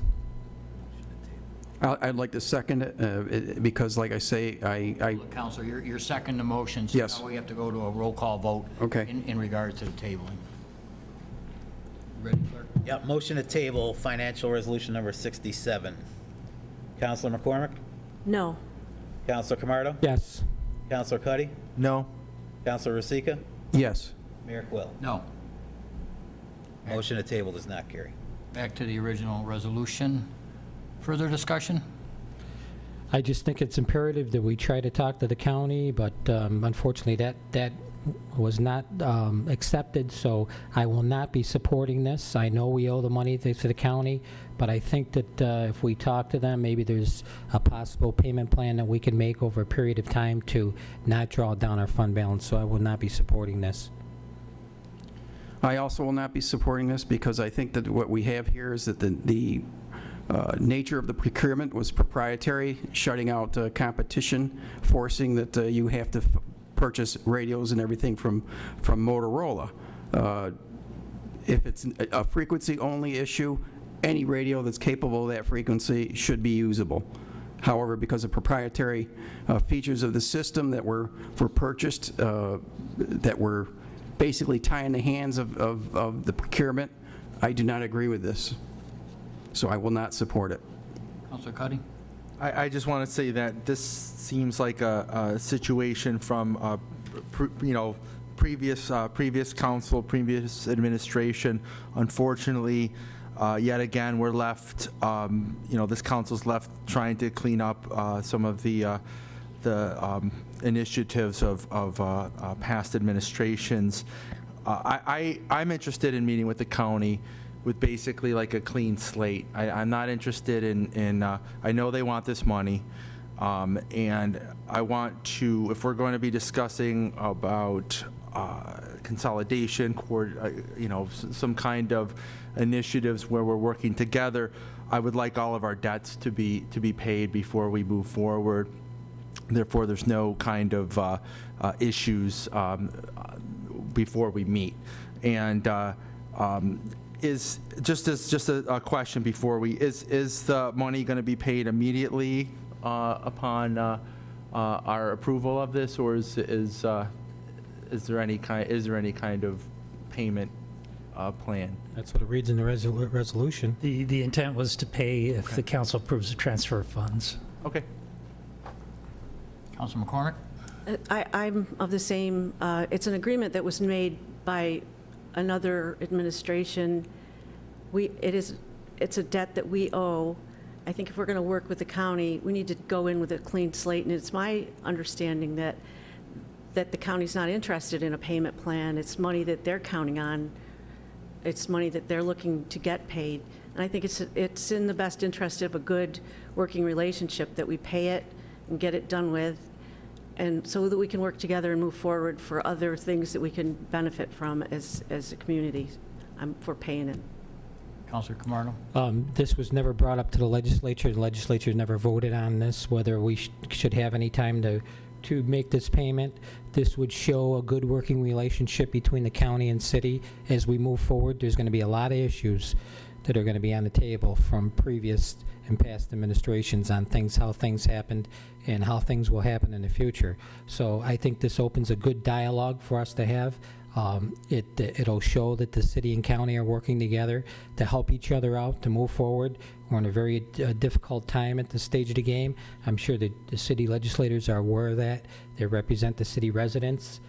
So I think that we should have that dialogue. We should be open to having those dialogues and not being hesitant to ask our county representatives to help us in this time of need. So I see no problem in having those discussions with the county. There's going to be many discussions that we need to have about our fiscal problems and how we move forward on consolidation and moving forward as a community. I've spoken with the majority of the city legislators and a few from outside of the city. They want their money. They want their money. We must be getting different views on that, Mayor, because that's not the feedback I'm I disagree getting. with you, sir. Well, I spoke with them. You Okay. were not there. And I know what they told me. I spoke to the legislators individually, okay? telling So you, I'm not going to sit here and argue with you about There is who more. said what. I'm going to tell you that more. some of them were open to that, so vote the way you, I'm entitled to state my views as Sure, you are. And I would, absolutely. hopefully you would respect that. I do. And I would assume that you respect my views, too. I do. Thank you. Please call the roll. Counselor Rozika. Excuse me, what I have to say that I really think that the county and city could have worked together on this. The mere fact that I did not see anything brought up in front of the county to say whether or not they demanded payment or that it was up for negotiation. I think that at least it would have been probably the method is to engage us and see how we could work this out. Again, I'm concerned about our fund balance. Once we get to a critical level there and it becomes a cash flow issue, it's not going to be very pleasant. Anyone else? Please call the roll. Counselor McCormick? Aye. Counselor Camardo? No, and I would appreciate you letting me know what meeting that you had with the county, time and date that you had. Did you say it was a meeting that you had with the county? Absolutely. Or could you provide that with me? It was an official meeting, Counselor. I don't have to provide that. No. Would you want to tell me about when your meetings were? No, you said you had a meeting with them, or I didn't know if it was an official meeting or not, that's all. If it was an official meeting, you've been made aware of it, sir. Thank you. No. Counselor Cuddy? Yes. Counselor Rozika? No. Yes. Carried. Yeah, let's see. Financial Resolution Number 68, authorizing a budget amendment to fiscal year 2013-14 budget for transfer to the reconstruction of city water supply and distribution system. We have a sponsor. Counselor Camardo, second by Counselor Rozika. Financial Resolution Number 68 of 2014, authorizing a budget amendment to fiscal year 2013-14 budget for a transfer for the reconstruction of the city water supply and distribution system. Whereas the water supply and distribution system requires reconstruction as outlined in Bond Ordinance Number 1 of 2014, and whereas on April 3rd, 2014, City Council approved an amendment to Bond Ordinance Number 1 of 2014, decreasing the bond from $3.4 million to $2 million, with the difference to be funded out of fund balance. And whereas there is a need for $1.4 million in funds to be transferred to fund the reconstruction of the city water supply and distribution system. Now therefore be it resolved that the Auburn City Council does hereby authorize an amendment to the fiscal year 2013-14 budget, providing an increase in the budget of the water plant and pumping stations account number HF 8330.440 HD in the amount of $1,400,000 by an increase of $1,400,000 in the transfer to Capital Water Fund account number F9812.904 and to increase the capital water transfer from water number HF 99.530.HD in the amount of $1,400,000. And be it further resolved that this resolution shall take effect immediately upon its approval and adoption. Discussion? Please call the roll. Counselor McCormick? No. Counselor Camardo? Yes. Counselor Cuddy? Before I vote, I just want to say that I'm going to be voting yes because the council needed to come together to pass the bond ordinance so that this work can be done. So as much as it was difficult for me as it is difficult for me to transfer $1.4 million to get this project done, it needs to be done. Thus, I am voting yes. Counselor Rozika? This is the way the fund balance should be used. It should be used to improve the infrastructure and stabilize the rates. We have enough in there to help out and improve the infrastructure. That's its intention, so I'm voting yes. Mayor Quill? Yes. Carried. Council Resolution Number 69 of 2014, accepting Auburn Planning Board's intent to act as lead agency for the environmental review of the unlisted action for 5 Frederick Street, Auburn, New York. We have a sponsor. Councilor Camardo, second by Councilor Cuddy. Council Resolution Number 69 of 2014, accepting Auburn Planning Board's intent to act as lead agency for the environmental review of an unlisted action for 5 Frederick Street, Auburn, New York. Whereas the City of Auburn Planning Board has received a request for 5 Frederick Street from Helping Hands Transportation, and whereas the City of Auburn Planning Board adopted a resolution declaring its intent to act as lead agency to conduct a coordinated environmental review of the above unlisted action in compliance with Article 8 of the New York Conservation Law and the New York State Environmental Quality Review Act. And whereas the City of Auburn Council is an involved agency in such review with respect to the sale of land at 5 Frederick Street, tax map number 116.63-1-16, to Helping Hands Transportation. And whereas, as part of these proceedings, the Auburn City Council review the request set forth in the short environmental assessment form submitted by Helping Hands Transportation dated March 31st, 2014, and further provide the planning board with any potential impacts of the proposed action for consideration under seeker, and that any comments be forwarded to the City of Auburn Planning Board within 30 days hereof. Now therefore be it resolved by the City Council of the City of Auburn, New York, that the council hereby has no objection to the City of Auburn Planning Board acting as lead agency for the seeker, and directs staff to provide applicable council comments to the City Planning Board for consideration in their environmental review of the proposed project. Discussion. Please call the roll. Councilor McCormick? Aye. Councilor Camardo? Yes. Councilor Cuddy? Yes. Councilor Rosica? Yes. And Mayor Quill. Aye. Carried. Agreement Resolution Number 70 of 2014, entering into a contract for professional service of field lighting at the Falcon Park Field. Do we have a sponsor? Councilor Rosica, seconded by Councilor McCormick. Agreement Resolution Number 70, entering into a contract for professional services for field lighting at Falcon Park Field.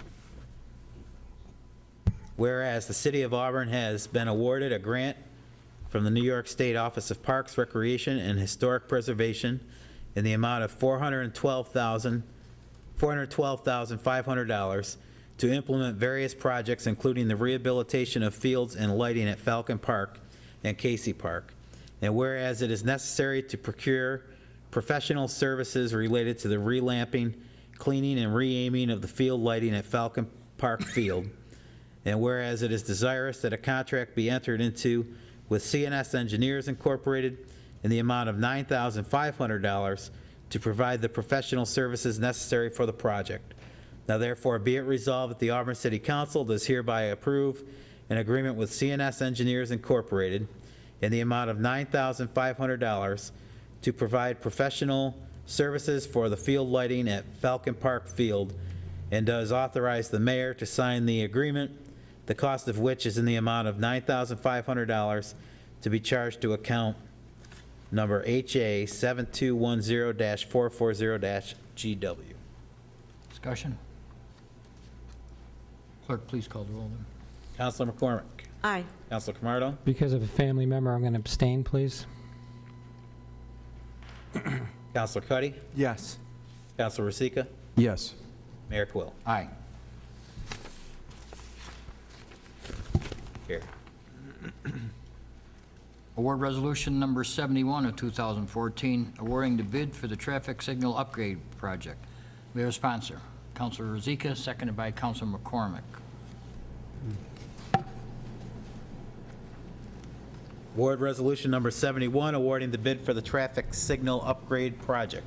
Whereas Agreement Resolution Number 41 of 2012 authorized the mayor to enter into an agreement with New York State Department of Transportation to proceed with the traffic signal upgrade project, and Award Resolution Number 135 of 2012 awarded the design services for this project to Fisher Associates. And whereas on April 8, 2014, bids were opened for the construction portion of this project, and the following bids were received. 1, ML Cackneys Electric, Rochester, New York, $555,045.98. 2, Binghamton Road Electric, Binghamton, New York, $640,445.25. 3, Power and Construction Group, Scottsville, New York, $648,558.60. 4, Power Line Constructors, Clinton, New York, $656,672.55. And whereas the Auburn City Council must award the bid for the project to the lowest responsible bidder, ML Cackneys Electric, whose bid was $555,045.98, and the bid is contingent upon the approval by the New York State Department of Transportation. Now therefore be it resolved, the Auburn City Council does hereby award the bid for the construction portion of the traffic signal upgrade project in the amount of $555,045.98, with the condition that the award must be approved by the New York State Department of Transportation.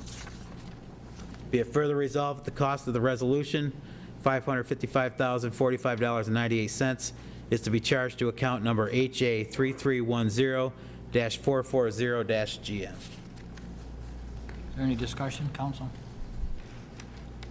Please call the roll. Counselor McCormick? Aye. Counselor Camardo? Yes. Counselor Cuddy? Yes. Counselor Rosica? Yes. Aye. Council Resolution Number 72 of 2014, approving a request for proposals for an operational audit. Counselor Camardo, seconded by Counselor Rosica. Council Resolution Number 72, approving a request for proposals for an operational audit. Whereas the Auburn City Council is desirous of having a comprehensive audit of the city's operations of all departments and functions, and whereas such an audit is an extensive undertaking and is beyond the capacity of the current city staff resources and should be done by a qualified professional firm to perform the work, and whereas city staff recommends solicitations for requests for proposals from qualified firms to perform comprehensive operations audit of all city operations and departments, and that the qualified firms provide detailed information regarding the qualifications for this task, and to set forth and identify comprehensive audits performed for other municipalities and firms.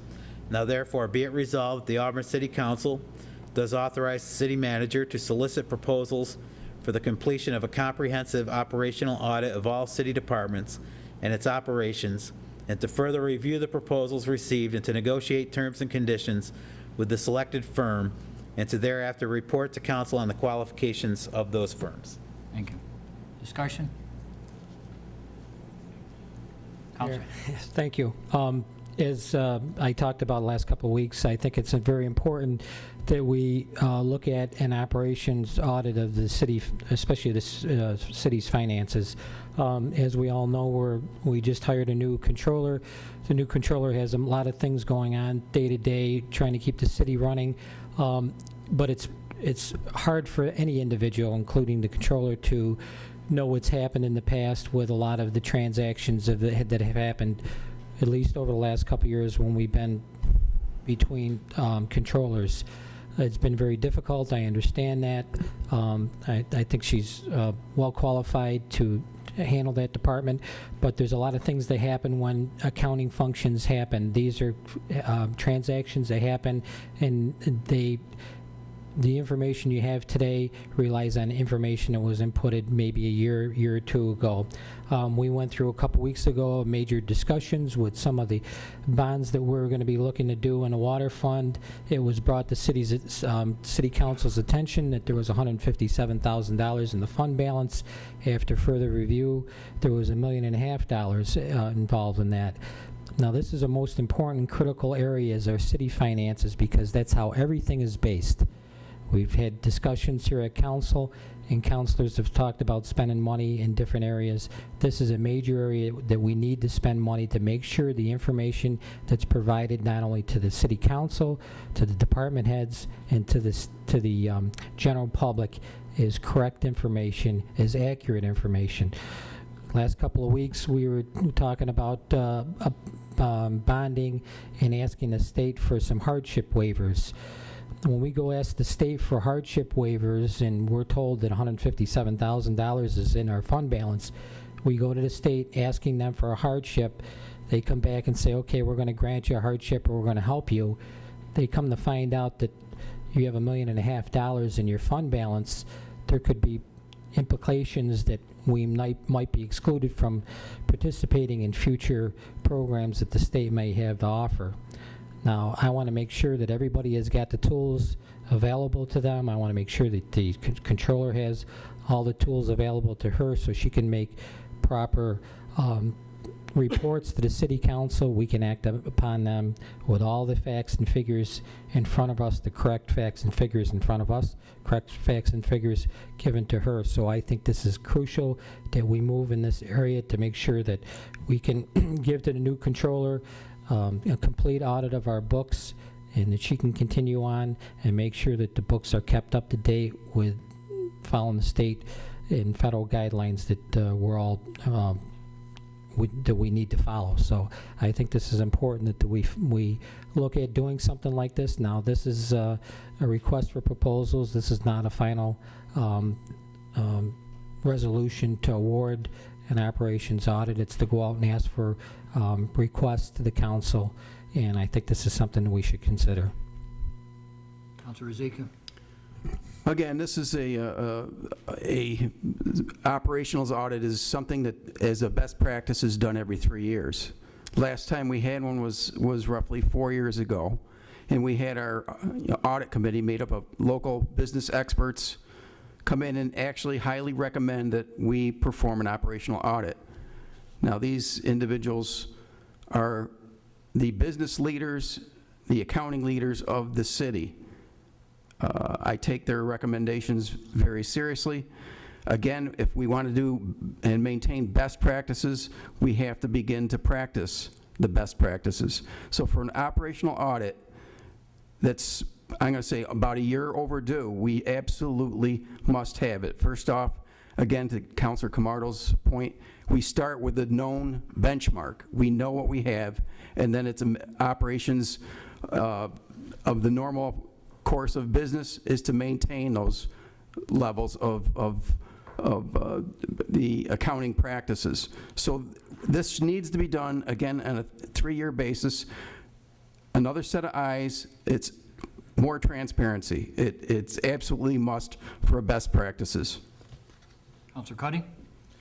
I want to respond to this in a few ways. First thing, I would like to see our comptroller have 1 year in to work as a comptroller. From my understanding, what an operational audit will do will actually not alleviate work. It will actually put more work on the department because it's the department that's going to have to be getting all the numbers for the audit. And we're already going to be having a new audit firm do our normal audit. So I think it'll be good to have, again, a new set of eyes looking at us, looking at our finances. The other thing is that we have maintained a solid credit rating of A, and I don't want to put us. I don't want to have it so that we're constantly second guessing ourselves. What I would like to do, what I'd also like to point out, is that this will cost the city upwards of $100,000. We just hired a comptroller. I think what we should do is let her do her job for the first year. Let's get through the budget. Let's see what she can do, and if she recommends that we do an operational budget sometime down the road, I think that it would be that would be something I would definitely consider.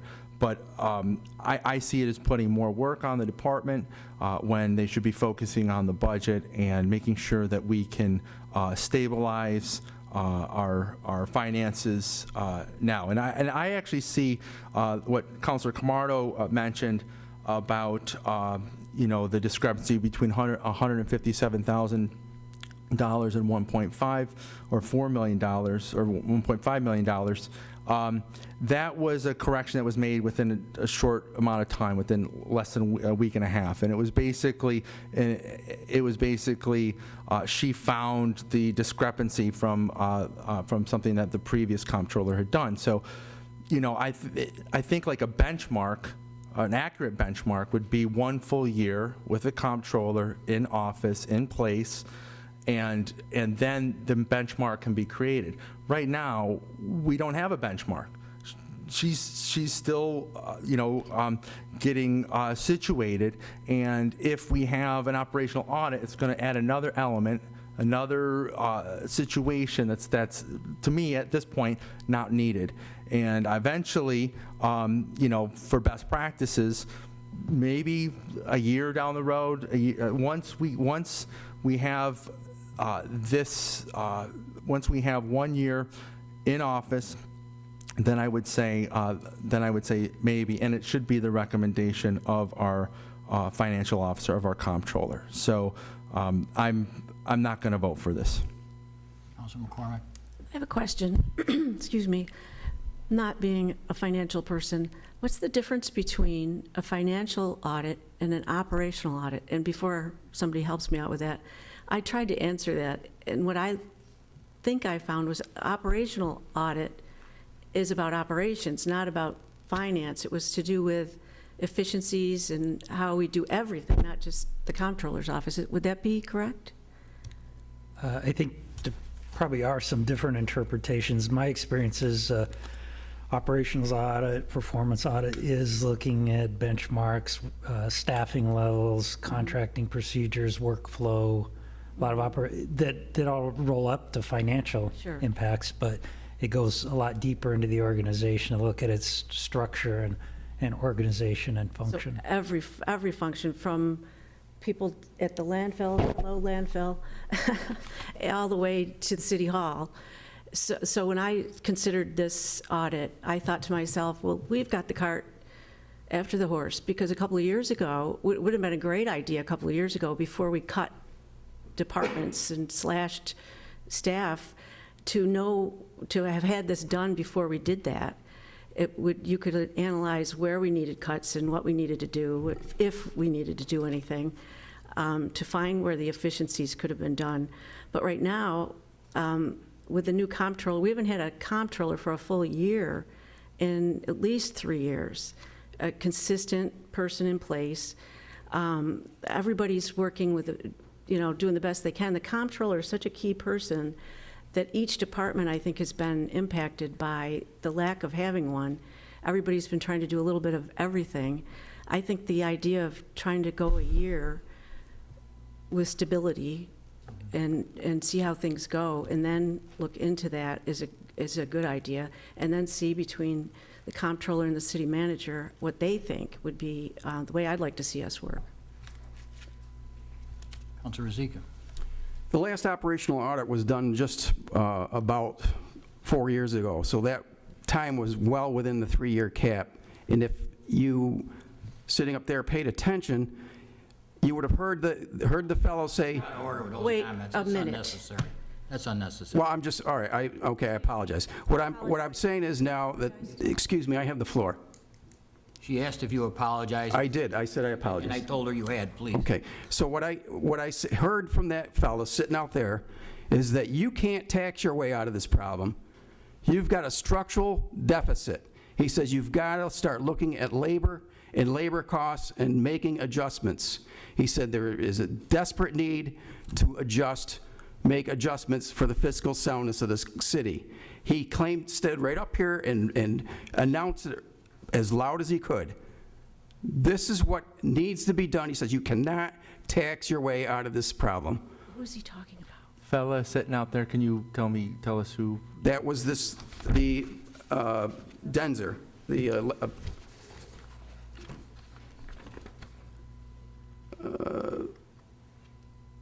the last person on the audit, I don't remember us having a structural audit. Testman? Testone. Dart Marshall. They came in here and gave us a very brutal operations audit and told us that there were some very significant fiscal issues. Counselor, can I interrupt 1 second? Just to clarify things. When we were between different auditors, I believe it was Testone Marshall came in Yes. and was working with the financial department, working with the city to try to get us on an even keel. And I believe that's what Counselor Ezeka Yes. is referring to. Is he calling that an operation? That was an operations audit. I don't recall that, Counselor. I don't either, but I might have not been paying attention. Counselor Ezeka, you have the floor. So listening to what he had to say prompted the actions of the council. We had to look at how we make operations work. Again, we're going to be running into the same problem this year as we're facing. We're not doing much to address a structural problem. We may be looking at the short term, 1 year to year right now, but overall, long-term sustainability, we have some serious issues. Counselor Cuddy, I think you, No, I'm looking for All right. Testone. Counselor Camardo. I'm just going to set the record straight, because this was before we got here, but at the time, the city did not have a controller in place, so they hired Testone and Marshall to Right. do the budget for the city at that time. So, and it wasn't an operation audit conducted by the city. I can't remember when the last time was. I don't know if we had one for a while or whatever the case was. But an operations audit goes in with a team of auditors, and they make sure that everything's in its right place, and they really go through and do a thorough investigation of the finances of the operations of the city. The audit firm does not. The audit firm looks more or less, does a gloss over of the operations of the city. The controller even said that because she worked for the last audit firm that was here. They don't go in depth the way an operation audit would do. So that was my recommendation. I just cautioned the council. Council, you said we need time. We don't have a lot of time, unfortunately. I'd like to see us get through this. We're running in some very difficult times. Our fund balance is getting depleted.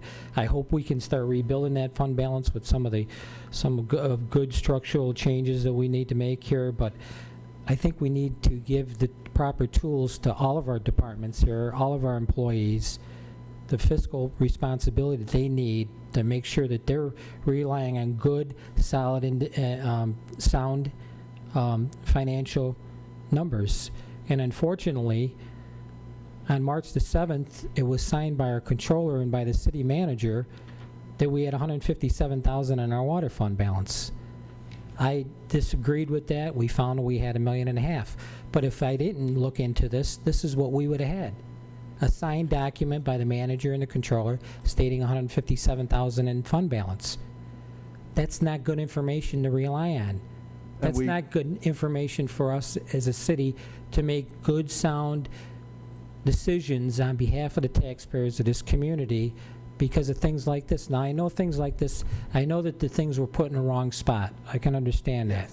But that's why we need somebody to come in with a team of people and to make sure the building blocks of this city is put in place, the fiscal building blocks is put in place so that we can make good, sound decisions when we do our budget, when our city employees come here and they're providing us information on how we move forward on different projects. Those are the things that why we need good, sound financial numbers. But that's what I think what we're here for. We're the council. We oversee what our staff is doing, but we're not getting paid $100,000 to do it. And that's the thing is if that's a really large price tag, operational budget. We're already paying $31,000 for our financial, which is a required audit. This is above and beyond. I really think that, adding another layer where, I'm confident that we can do this as a council. I mean, not an audit, but we can oversee what our employees, what the City of Auburn's staff and workforce are doing. And I know that City Manager Selby is very capable of doing this as well. Again, a $100,000 price tag for an operational audit at this point And again, I'm not against it, and, I'm not against it in the future. I just think I want to see where we are this first year, at least, my first year in office, just to kind of see where we are. I want to see if we can get through a year where we have a balanced budget, we have a little more optimistic outlook of our future. I want to see that, I think that if we can give our staff and our workforce a chance to do what they do best, they know what they're doing, then maybe in the future we can look towards some more efficiencies. And if we have that luxury, but right now we hired a comptroller. I believe in her ability and the city manager's ability to look at both the finances and the day-to-day city operations and to make recommendations to the council and the council to act accordingly. I think adding another layer, which costs the city $100,000 upwards, I think is just going to slow things down. And I am not interested in slowing things down without good reason. Councilor McCormick. I just want to address Councilor Camardo's concern. Having worked here over the last 10-plus years, I know that over at least 6 to 8 of them, staff was cut. And I don't want to say this don't label this the blame game. I'm trying to be very sincere. The last at least 5 or 6 years, it was cut so deeply, especially in the finance department, and I think even auditors had said that department is understaffed, that it's a miracle. This is my opinion. It's a miracle that a mistake didn't happen sooner or worse, because there's human beings in those departments. They work diligently hard, and there's staff in other departments that tried to keep the balls in the air just because they're good, decent, their work ethic is good, and they tried to keep things going without the proper staffing. And I'm not trying to put them up on a pedestal or martyr them. I just mean this sincerely. That's not that there's a need for an audit or an operation that there's a problem. Yes, there was a problem. We didn't have enough staff, and I think we still don't have enough staff. We used to get, the comptroller, the finance department, used to get awards for excellence year after year after year, awards for excellence. That stopped about 4 or 5 years ago. They are competent. They just were understaffed, and people were just, I call it triage. We used to, it's not funny, but it was triage. We were putting fires out, and that's not to be funny. It was just what the next fire, whatever was hot, they put it out. And that's the way things were run, and it's not a good way to run the city. That's why things got as bad as they did, because we cut the fat down to the bone. And it's not the right way to do things. Sure, things needed to be cut, but they have to do surgery, not just slash things the way that I think that it was done. And I think that we're getting stability back. We're making the right decisions, putting people back where they belong to get the city back to where it needs to be financially, the people that have the training and the skills. And I don't think right now $100,000, and I think we need to wait and let the people do the jobs that they know how to do to get us back on, get our rudder in the water and the sail right. If I covered all the different things, but I'm serious. It was tough in the last 4 or 5 years.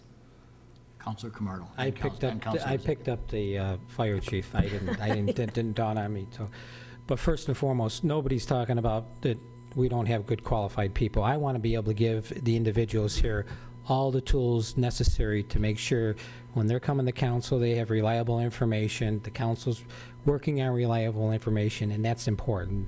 City can't function fiscally impaired. It can't happen. I'm sure that the controller is going to do everything. She's very competent. I just want to make confident that she's going to be able to have the tools necessary, a good audited set of books that are necessary for her to carry out the functions of the city as all our departments, including us here at the city. And Counselor, you keep coming up with $100,000. This is an RFP. This is a request for a proposal. There's been nothing set in stone about 100,000. The manager said it could be upward, but this is a request to go out and see how much it would be. It's almost like they're going to come back and give us some figures on how much it's going to cost. You know, it's a bid, is what it is, a request for proposal. So there's been nothing put in stone on that. This is a request that was put out there that it should happen. This will help the city. This will help our city staff. This will help our department heads. It'll help the general public. It'll help the council move ahead with good, sound information. So thank you. Counselor Riziki, you are next, then Counselor Cuddy, please. I have to agree, this will not only reveal any financial issues, but it'll also identify weaknesses where you need to improve staff and recommendations for staffing levels. It's an overall view made by professionals that can do this thing day in and day out, understand the operations of a municipality, make recommendations, and it would, again, it's up to the council to carry them out, but this will give the identification and the tools needed to help make the city stronger. And again, this is just an RFP. We're not signing a contract for any amount of money at this point in time. We're sending out the feelers of what is this going to cost us. Counselor Cuddy. I just want to refer to last week where City Manager Selby had mentioned that, you know, council is interested in coming up with a 5 to 10 year financial plan. I would say that, you know, at some point an operational audit, you know, I mean sooner than 5 years, obviously, but again, that would be part of like a comprehensive financial plan that that the city can do on its own, can plan for it, can budget for it, and be part of, you know, maybe the 2015-16 budget. But you know, I think that you know, I liked what I heard last week from that City Manager Doug Selby was discussing with councilors about a financial plan. This fits into that. As far as, you know, jumping into this, you know, immediately, I'm not convinced that we should do this right at this point. That's my opinion. Counselor Zika. Again, all we are doing is asking how much it will cost. It's not that it's going to, we're not signing a resolution saying we're going to do this, but without this, how are you going to make a 5-year plan? This is what you need to make a 5-year plan. You have to understand fully your operations from a new set of eyes that are trained to look at this. Without that, you're doomed to have the same set of eyes, probably making the same mistakes, unknowingly mistakes, or oversights, or errors, or they can't see the trees for the forest because they're too close to it. You need a set of eyes that are fresh on it, trained eyes that can see and understand full operations, and they will come up with recommendations, and you can build your 5-year plan right around recommendations. Again, this is only to send out a request to find out what is it going to cost. That's all it is. We're not making any commitment to it. All it is saying, how much is it? In all resolutions, ordinances, local laws, there's always, it's either yay or nay. There's no maybe in the vote count. This is one of the revolutions. It sounds like a revolution. This is one of the resolutions where I'd like to see a maybe in here. I feel we owe it to our comptroller and our city manager to work together for a year. If they say we do need this audit, whatever we want to call it, by all means, I would be the first to support it. I want to give them their head to work at what they do. Secondly, if we discover another discrepancy as we had in the water fund, then we should readdress this as a council, all right? I know it was done in error, but if we should discover anything else like that, council should be made aware of it, and we should do something to correct that situation. And lastly, I keep hearing this thing, it's only an RFP and only an RFP. Same time, it takes staff time to create an RFP. It's not something that you pull off the shelf. It's something that has to be done by staff and is taken away from something else that the council may feel is warranted more to use better, time better served, so. With that, we'll call roll, please. Counselor McCormick? No. Counselor Camardo? Yes. Counselor Cuddy? No. Counselor Rosica? Yes. And Mayor Quill. There's no maybe, so it's a no. Does not carry. Thank you. Agreement tell you what, council, we have two more resolutions, then we'll take about a 10-minute break before if you can tough it out. That sound good? Agreement resolution number 73 of 2014, authorizing the mayor to enter into contract with Fisher Associates. Do we have a sponsor? Councilor Camardo, second by Councilor McCormick.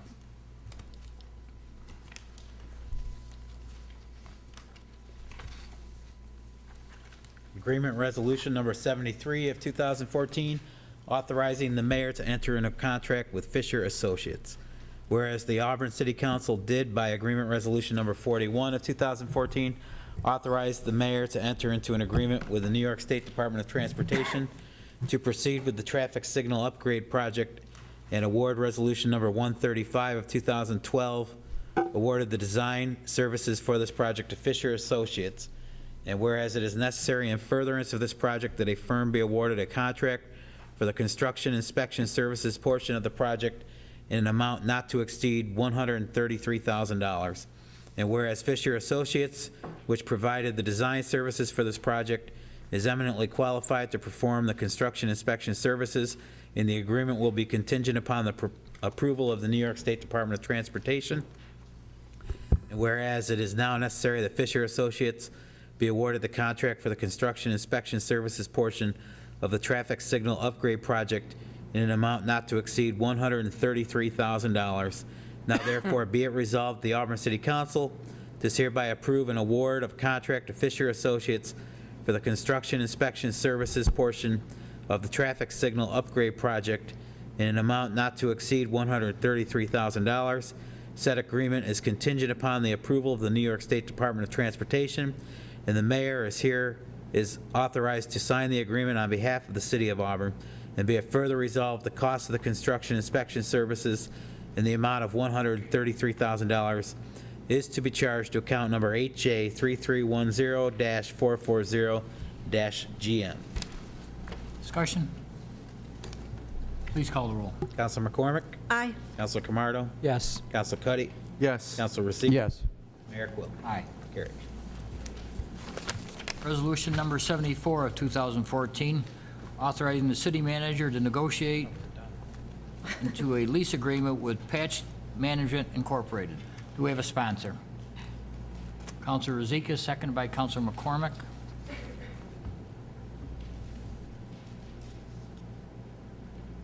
Agreement resolution number 74 of 2014. Whereas the winter of 2013-2014 resulted in unprecedented cold temperatures for lengthy durations, which significantly damaged the streets, avenues, and roads of the city of Auburn. And whereas the city of Auburn has tested a device called the PK2000 Spray Injection Patching System, commonly known as the Pothole Killer, as a method of fixing damaged streets, and has been satisfied by the test. And whereas the cost of the vehicle lease is $9,000 per month, and the anticipated cost of material will be approximately $11,000.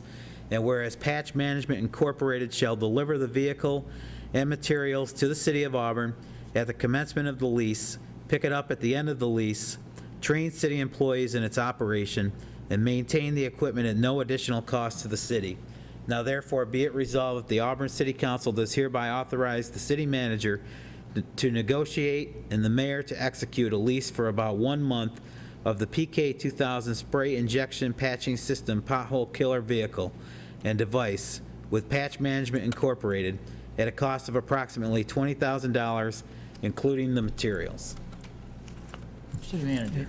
If I may, Mayor, I know Councilor Rosica, I know Mayor Quill saw this demonstrated, and I believe it's worth a try. It would be a 1-month lease, no further commitment. I do need to disclose, Mike Talbot does have some concerns. This is going to strap his budget, so, we're going to take this out of his street maintenance budget, and he may have a struggle finishing the balance of the year within budget, but I wanted to disclose that. This was brought forward fairly quickly because of the short week, and just want to make sure council knows that if Mike runs a little bit over, it may be a result of this. But I do think it's worth a try. Some of our public works crews were out there when this was demonstrated, and I think they're eager to see it in the city fleet for a month and see how it works. Councilor Zeke. Okay, Doug, one of the benefits that was, of course, outlined by I'm going to call him the salesman, that was providing the vehicle for demonstration was that it would require one individual, where he alluded that before that typical would have been 3. Is that a correct number? Generally, I think it's more like 2. 2? Yeah, the way we do it. Okay, so what we're doing is with one person with this machine, what we would normally typically be doing, let's say with 2 individuals, what kind of, I'm going to say, cost-benefit analysis was done here, or is this just pretty much a no-brainer type of thing? I think it's one of those technologies that's very attractive. A lot of cities have adopted it, and I think if we use it for a month, we'll be able to evaluate it compared to what we do today. We've got so many potholes this year that I think our manual method with 2 crews, or two people on a crew, is probably not going to be as efficient as something like this. He gave me the disc with the DVD with the demonstration video, and it was, I believe, it was in Rome or Utica. Utica. Yes, and it looked like, and they claim that that the robustness of this patch is much superior. The material of approximately 11,000, is that we're going to be running this? We talked about this out there in the street about it for 2 shifts. Yeah, I understand that the 11,000 is probably going to take us as much as we can run the equipment. So, of course, if we try to run 24/7, it wouldn't cover it. But so is this machine going to be operating at 2 shifts, or you're talking about 3 shifts? well, we haven't discussed how we're going to operate, but we want to use it to our maximum ability while we've got it. Oh, okay. Well, what I was wondering is, when we do I know we did a trial out in front of the police station and one up on Lansing Street that... North Atlanta. Yes, and I mean, we seen how well or easy it appeared to be, or how fast it appeared to provide this, I'm going to call it this patch. And the test results that he supplied, and it's on that disc, do indicate that it would last. So what we're doing is, this is more of an exploratory experiment before we do a long-term commitment. And do you feel that this is something we could run possibly 3 shifts? I don't know if we could run it at night because of lighting conditions. I think, but Mike and I are going to work on maximizing the use of it while we've got it. I just wanted to disclose, though, that Right. in terms of economy, we're going to need to evaluate it, determine whether it makes sense. There's also a quality difference in the patching with this technique versus what we might do otherwise. Correct. So I guess unless we put our toes in the water here, we'll never know. Councilor Camardo. As we talk about potholes, we talk about the conditions of the streets. And Bill, while you're here, before we take a break, I didn't know if you were going to leave or not. Could you bring us up to speed on how we're making out for the excavations in the streets, as we talked about many times? And I wanted to have you talk about it before you left if we take a break, so. As far as what? this year's road program or the No, training of? we talked about many times about the private contractors and about the city staff doing excavations in the street. And as you know, Right. this code's very specific on Yes. how the street's taken up and how it's put back. And as you go down a lot of our streets, there are poor excavations that have happened. Goes along with this potholes that we are Right. And- experiencing from bad weather, but more bad excavations than potholes. So if you could, Right, I could. Last year, you had asked that I arrange for the training of our Department of Public Works. We had dealt with Cornell University. We set up some training class. Mike's crew attended that. We also, indicated that we needed some additional equipment, compressor, jackhammer, compactors, and all the rest. My department went out and got the prices, and we had forwarded that information. I don't know if it was purchased, because that would be in the Public Works Department, but, we arranged the training so they know what is the proper way and all the rest. Now, of course, the plants have been closed all winter, so hopefully they'll be able to use that training when the plants open in about 2 weeks. Some are starting to open, but they're far away. Hopefully, General Crush or Hanson, I should say, and Skinny Atlas should be opening within a week, but always the first week, it ain't too how about dependable. some So of the probably private about 2 contractors? weeks. How about some of the private contractors? Now, some of that, I gotta be honest with you, we just don't have a lot of staff. So, it would be great that we could go out and check every plumbing inspector every time the gas and electric's out there digging up the patches and all the rest. We just don't have the manpower to go out there and check every time somebody's doing an excavation inside the city. We have requested, and will continue to request through the New York State Electric and Gas, that when they do a work order with their contractor and they're going to do a patch, that they give us a list of that patch.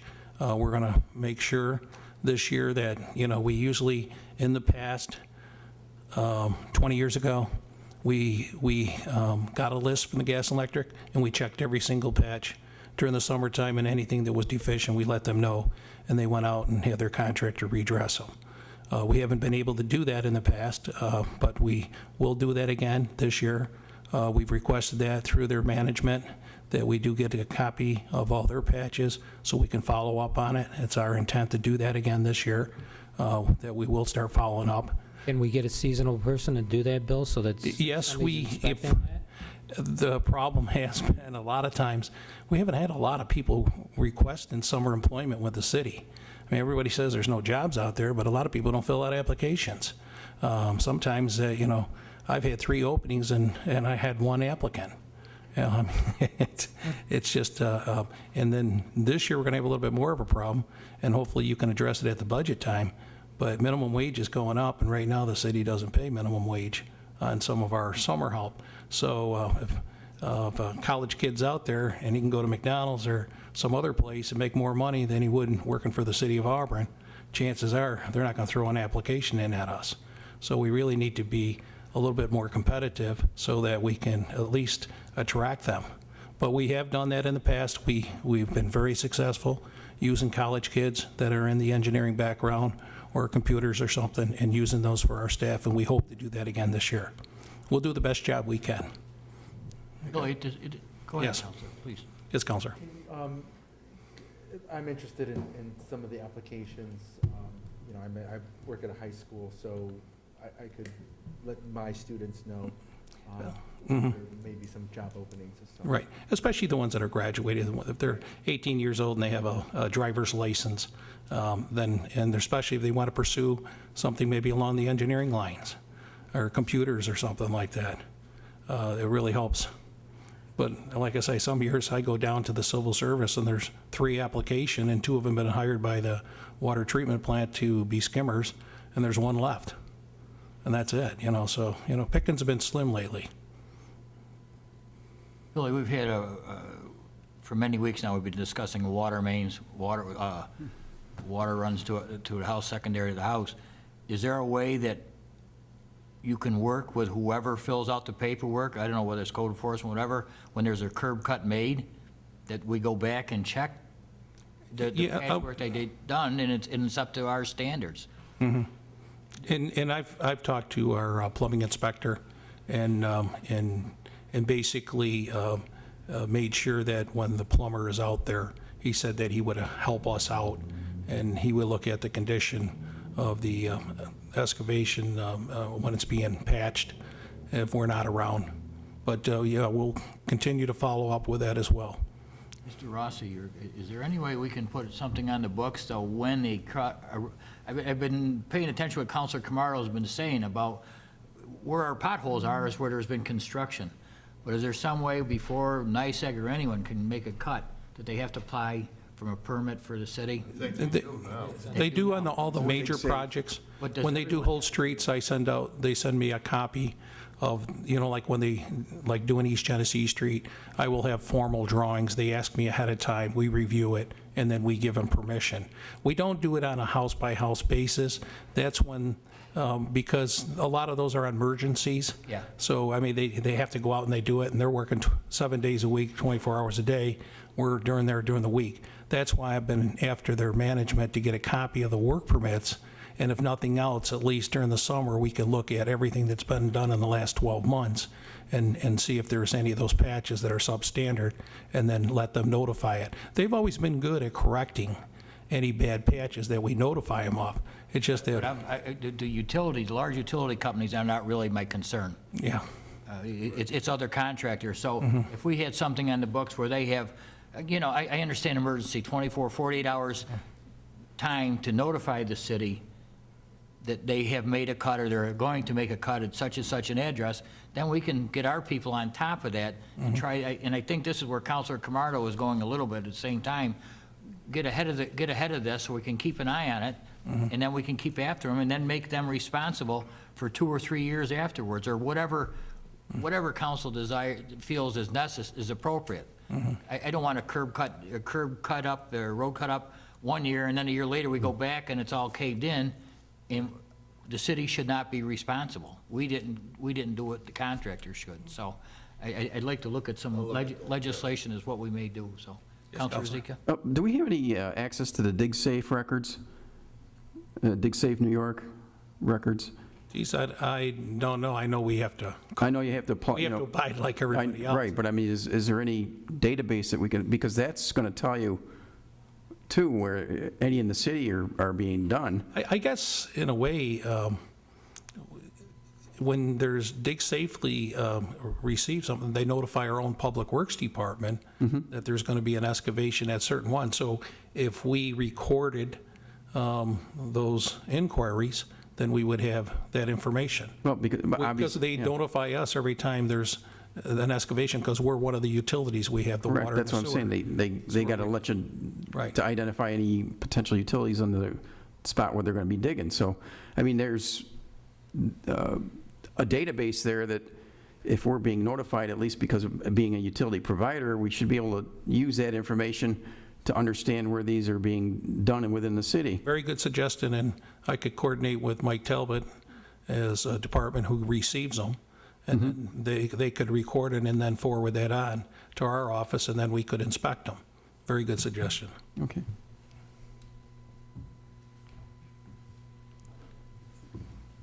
Back to resolution number 74, any further discussion? Clerk, will you call the roll, please? Counselor McCormick? Aye. Counselor Camardo? Yes. Counselor Cuddy? Yes. Counselor Rosika? Yes. Mayor Quill? Aye. Carried. It is 8:35, let's take a 10-minute break, council. We'll be in recess.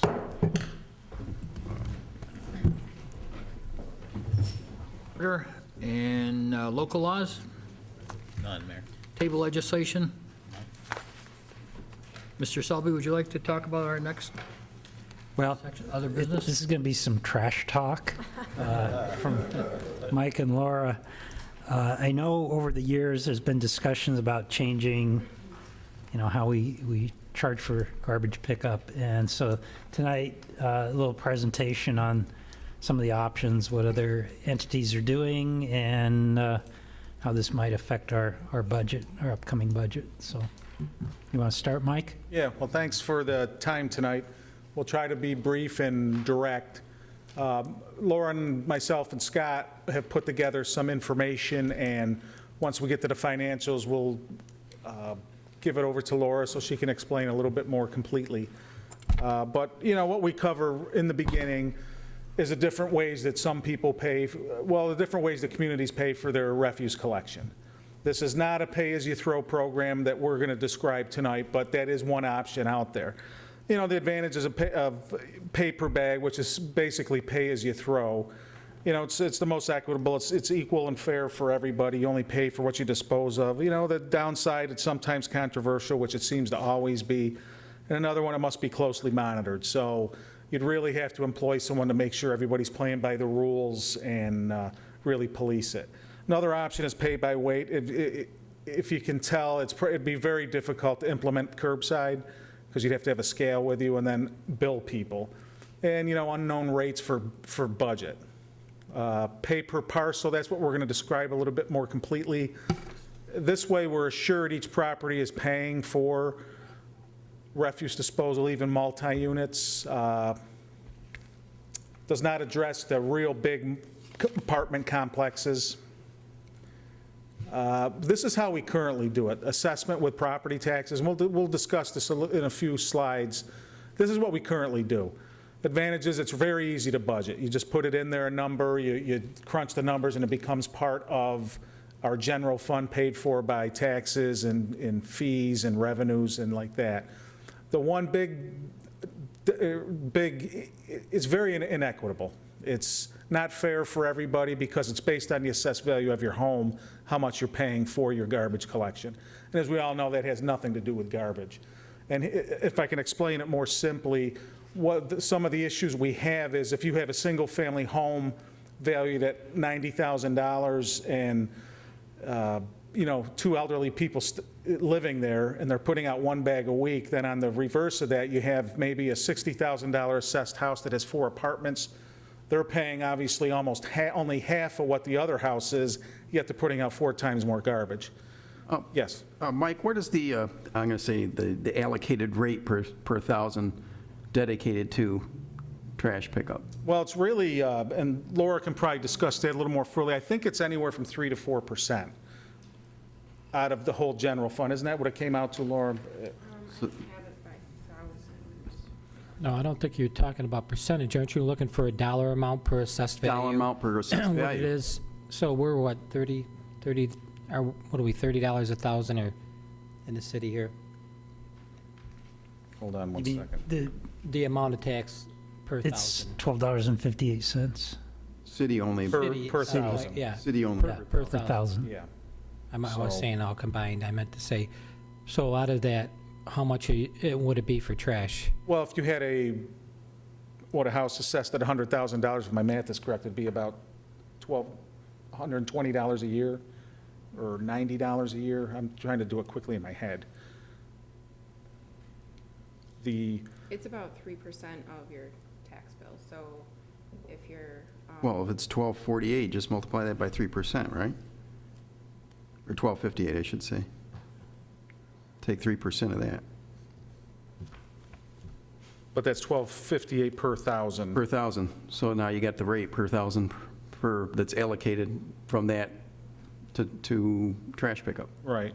So I guess you can do the math then on, Yeah, if on you the take rate per the $60,000 home, Mm-hmm. assessed home with 4 apartments versus the $90,000 single-family home with 2 people living in it. You can Well, see. is it 3 or 4%, or is it somewhere in between? 3.3?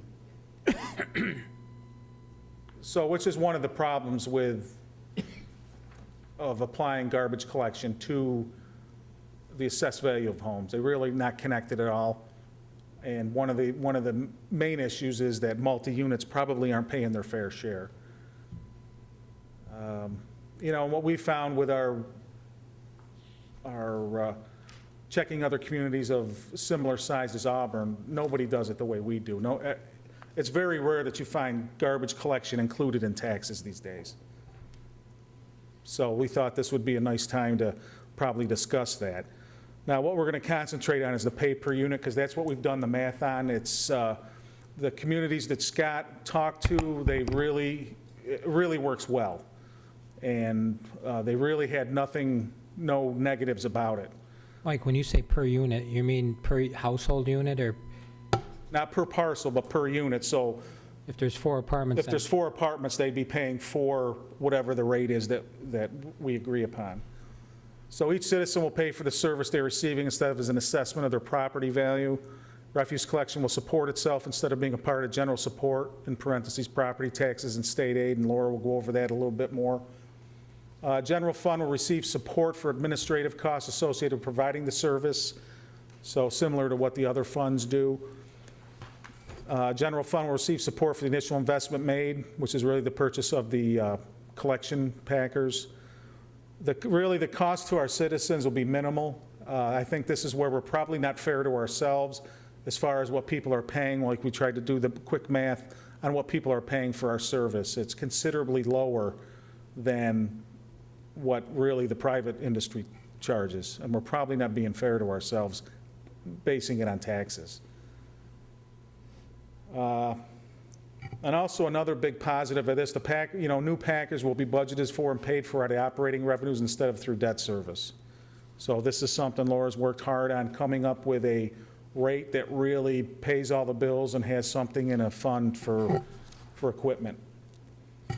Because really with collection, you're really looking at labor and equipment, that's it. There's really no incidentals in there. Upkeep to the vehicles, operations and supplies. Now, what system do others use? We can go on and on. We did survey all of the not surrounding villages and towns, but cities of our size. You know, the most efficient way to do it is to pay as you throw, which is per bag or purchase tags. Obviously, I don't know if we're at that point yet for our community, but it probably is the most fair way to do things. So there are a lot of positives with it. Of course, there's also some negatives. We're not proposing that right now, but maybe that's something we can work towards. Some cities don't address refuse concerns at all for the residents. It's up, everybody's, they don't even consider it in taxes. They're on their own to find out what to do with it. Some cities use a combination of bags, tags, and cost per units. The one we found, and Scott did all the research on that, was Elmira, is probably something that we should model after. And once again, Elmira is a very similar city as we. They have a community college, they have a prison, they have a little bit more population than we have, but they're very similar. So how they do it is $180 per year, per unit. Once again, not parcel, but per unit, and it's due with your taxes. Of course, that can be discussed. We discussed working it in with the water bills. So now this is where I'm going to hand it off, unless you have any more questions for Scott or myself. I hand it off to Laura, and she can talk about some of the financials. Mike, I'm going to ask you, and maybe Laura's going to answer the question, but if it's added, if you go back to Elmira, they pay it as part of their taxes. So a person doing their taxes, does that count towards it? In other words, when you do your income tax at the end of the year, at the beginning of the year, and you count your property taxes, if it comes as a bill, as many people do with their water bill here, does it count the same way? If you understand my question? Yeah, I do. I believe that if it's included in, it depends how they're actually charging it. If it's a fee on just goes out with the tax bill, then I don't believe you'll be able to deduct it. If it's part of the assessment, then it would be deductible. Based on if it's $180 for everyone, I'm guessing it would be a fee, so it wouldn't be deductible. Okay. All right, so this is just the historical analysis. I took and looked at the 2013 cost, including benefits, and it was just slightly less than $1 million. I took the budget for the refuse collection and divided that by the total.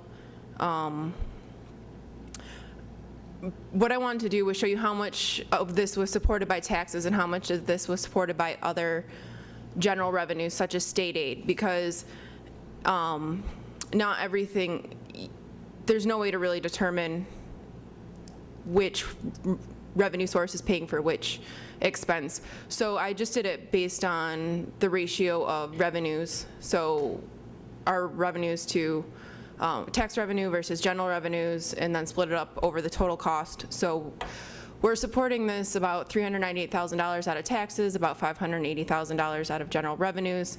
In reality, it's just supported by general fund revenues, which include taxes and state aid fees, et cetera. This is the estimated cost for next year. Salaries, these are all very easy to predict because they've been very consistent year over year. And there's nothing that's hard to estimate for the equipment that we'll need. Our admin and ROI is based on the same formula that we've used for the other funds, such as water and sewer. New York State allows us to provide refuse disposal as its own fund, just like water and sewer will be another special revenue fund.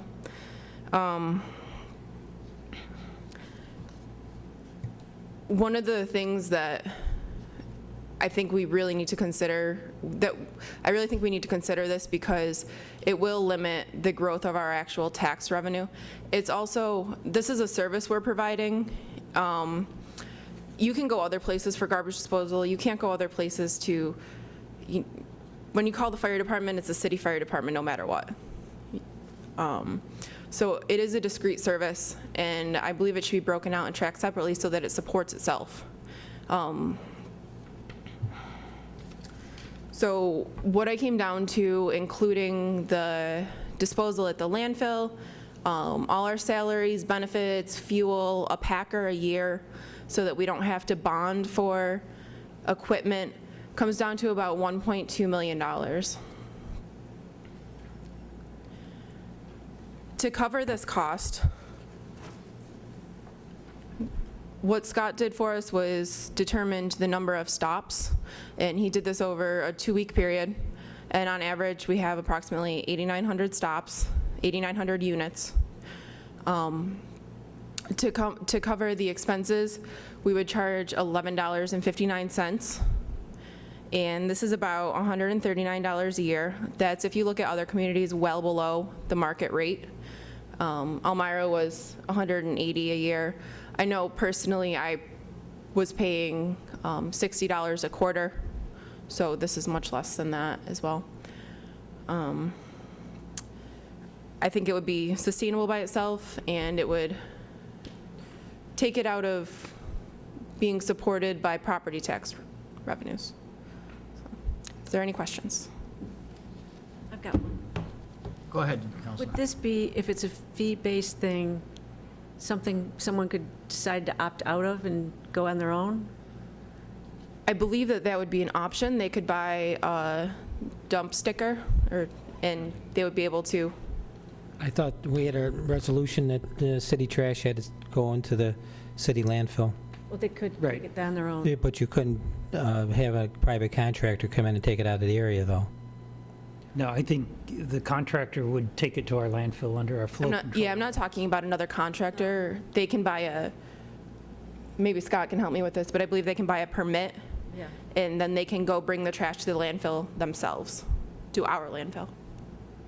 So really what they'd be doing then is paying by weight, like the one scenario we painted up there.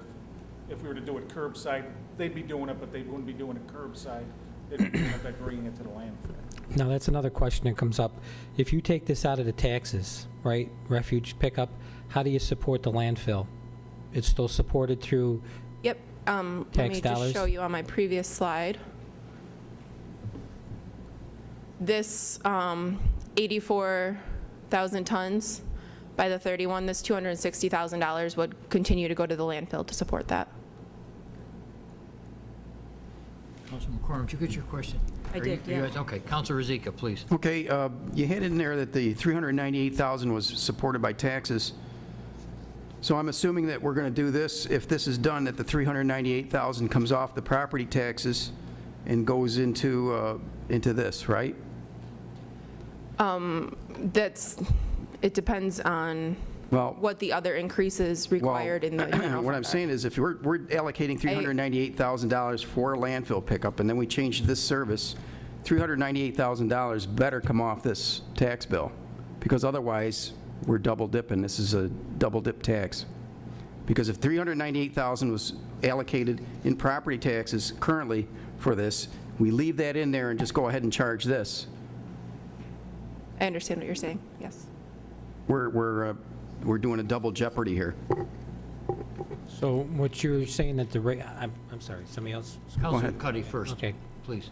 I guess I think that's what they meant when it was saying that this will allow the city not to raise taxes to the tax cap. I mean, the idea is that we want each department to pay for itself, to be sustainable. You know, I think that this, you know, this is a way to you know, be more practical with our this to be more practical with our departments, and so that we have so that the taxpayers have a clear idea of what their money's going towards. You can see how that the current weight, you know, let me just say, the landfill is having a difficult time, you know, the Department of Public Works, landfill is having a difficult time, you know, making ends meet.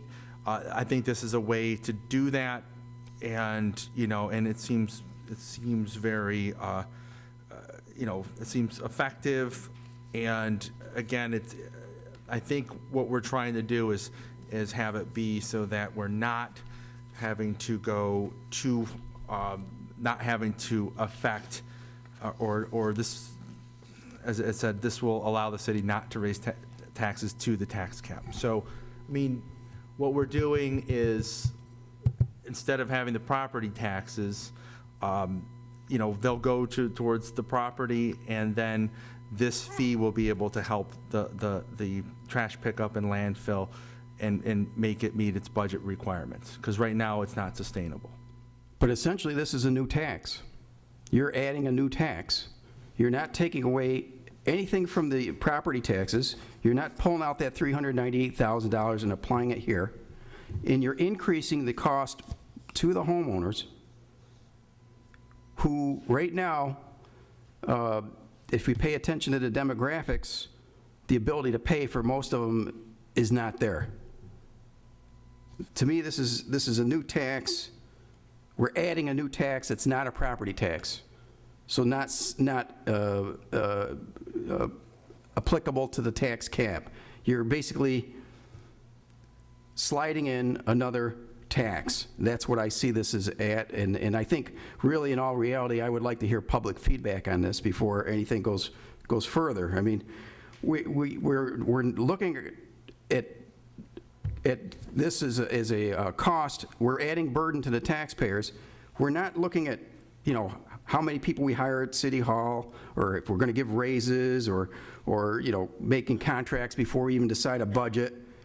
And heaven forbid we ever even consider restructuring the fire department, but we could certainly go ahead and make this decision and levy a new tax on our constituents, simply in the name of balancing the budget and not hitting the property tax cap by shifting the burden. Councilor Cormaro, you're first, please. Well, you got a combination there. Yeah. And I'm jumping in right after you, too, so. First of all, we talk about services. People are paying for services. You mentioned earlier that they pay for a fire department. Yes, they do pay for a full-time fire department through their taxes. A lot of other communities have part-time or volunteer fire departments, but this is a service that these taxpayers of the city of Auburn have been paying for 40 years since they started the curbside, or 50, I don't know how long it's been, Mike, probably that long, curbside pickup. But I guess the point being here tonight is, if you have a fee that you're going to charge for curbside or per unit or whatever, what's that going to drop the tax rate to the individuals by you increasing or charging per bag or per unit, I should say? Is that going to drop their taxable tax rate that they're being charged? Because if you don't, you'll be double charging for the service, and you need to look at both sides of the story. Mm-hmm. So if you're going to raise a fee on that, how is that going to drop the actual tax rate? I completely understand where both you and Councilor Rozika are coming from, and I believe Doug did a presentation in January on the budget difficulties. So the question, I don't believe, is the tax rate going to drop? In a perfect world, I would love to say yes, but I think it is how much less can we increase the tax rate? And that's where we are, is that we're trying to not increase that tax rate. Well, where is As it, much where as is it in your possible. proposal here that this has got to be an increase? Where are the increases that you're talking Well, about? you will receive the budget when, Then I believe Friday is Maybe when. we should be talking about this when we do the budget, is, The point of the presentation was a precursor to the budget so that you knew what we were looking at. It's not, we're not voting on this tonight. This is a presentation understand just that. so that you guys are aware of what I want to we're see, I thinking. want to see if I could, and I'm speaking for myself, I want to see how it's going to drop the rate to the taxpayers of the community if you're going to increase a fee on the other side. And I believe you'll see that when, And I think people would like to see that as this presentation goes forward, because as this states right now, I wouldn't be in favor of this right now, because I don't understand how it would drop the rate to the taxpayers. You're just looking for, not you, but the city's looking for another fee here. A hidden fee is an increased tax to the taxpayers of the community. So I'd need to see the offset of how that would break up. Laura- And if you're gonna prepare, if he's gonna, Doug's gonna show that, then I'll wait to see that. Laura, or myself, then Debbie, then Counselor Cuddy. Laura, basically, we're creating another enterprise fund, is that basically what we're Yes. talking? Right? And so we would have three of them. And then the next question is for Scott. With 8,900 stops, for lack, I don't know what term, but it was 8,900. Does that including a double house would be 2 stops and a triple would be 3 or 4? So it's not the number of buildings that we collect from, it's the number of individual housing units within there. Okay, all right, thank you. Counselor, please. Can you just explain that to me? I just, Yeah, you yeah. mean if you're stopped at a 4-unit, you're counting that as 4 stops? Yes, that's how we did it for this purpose. So if you make one stop, you're making 4 pickups, is I guess the better way to say it. For example, my house would be a one-stop, it's a single family. 1 pickup. Yeah, and adjacent to me is a 4-unit apartment building, so between the two would be 5. Am I correct? And they had the number of 8,900, and that's why I was wondering where that high number come. Councilman McCormick, please. Thank you.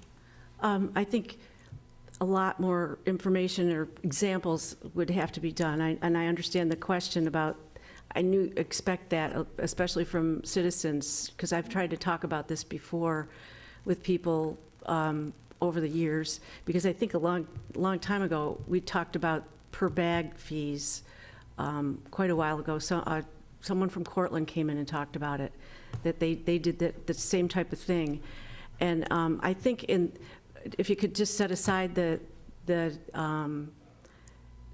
what will we drop our tax rate by for a minute, if we just talk about the tax or the fee for the trash for a minute, if the people on say the senior citizen that lives alone and has 1 bag of trash is paying right now the same for that service that the family of 5 pays, and it really isn't fair to that person. So if we have to pay, in order to keep doing what we do, if we have to increase our taxes to keep that going, we're going to have to increase it for her and the family of 5, the exact same rate, which it isn't fair. It's not fair. It's not good. So if we, that was one of the points that we wanted to make sure that everyone understood, is that we're trying to make this an equitable service. Right. So that everyone's paying their fair share. So that the single-family home with 2 retired people is paying for, it isn't subsidizing the 4-unit with a family of 4 in each. So I think, because I've had longer to mull it through and heard about it longer, I couldn't explain it, and I think you're going to need a lot of different what-ifs and how-tos to do that, because it does make sense in the end, and maybe the first year it's going to feel like a double tax or whatever, but if you take it out, and if other communities are finding, maybe we'll get some people in from Elmira to talk to us and explain how they implemented something like that. It might be a nice idea, and scenarios of this is what our tax is going to look like if we don't do it, and this is what it's going to look like if we do implement a tax fee. It is practical, and it does make sense in the long run. It just is going to take some explaining and some time Absolutely. to look at it, I think, because it can make sense. Counselor Carter, you were first. And people will know what they're paying for. I mean, it's explicit. It's not trying to hide anything. And I also want to mention Doug's presentation where,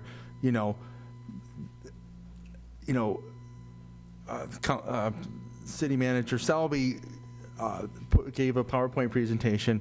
What does the council want to do? How do we want to go about this budget process? And I believe it takes a combination of ideas to present a balanced budget so that we can function in a much more stable way. This is, I think that this, again, I just want to at least say that there is some merit to this presentation.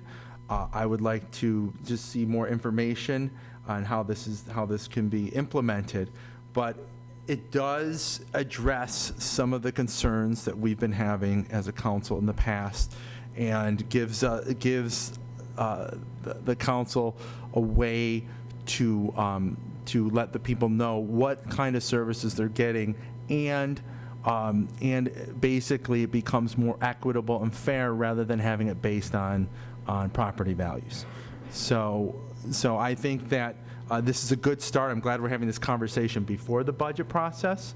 And I will say this, paper bag will definitely not float in Auburn, and that's what we're not doing that. So this, to me, is, pay per unit has some merit as we try to figure out a way to balance our budget. I mean, this is the reality. I mean, obviously, in a perfect world, I don't, as of right now, the landfill and the trash pickup is not sustainable. We have to do something. This basically takes it out of that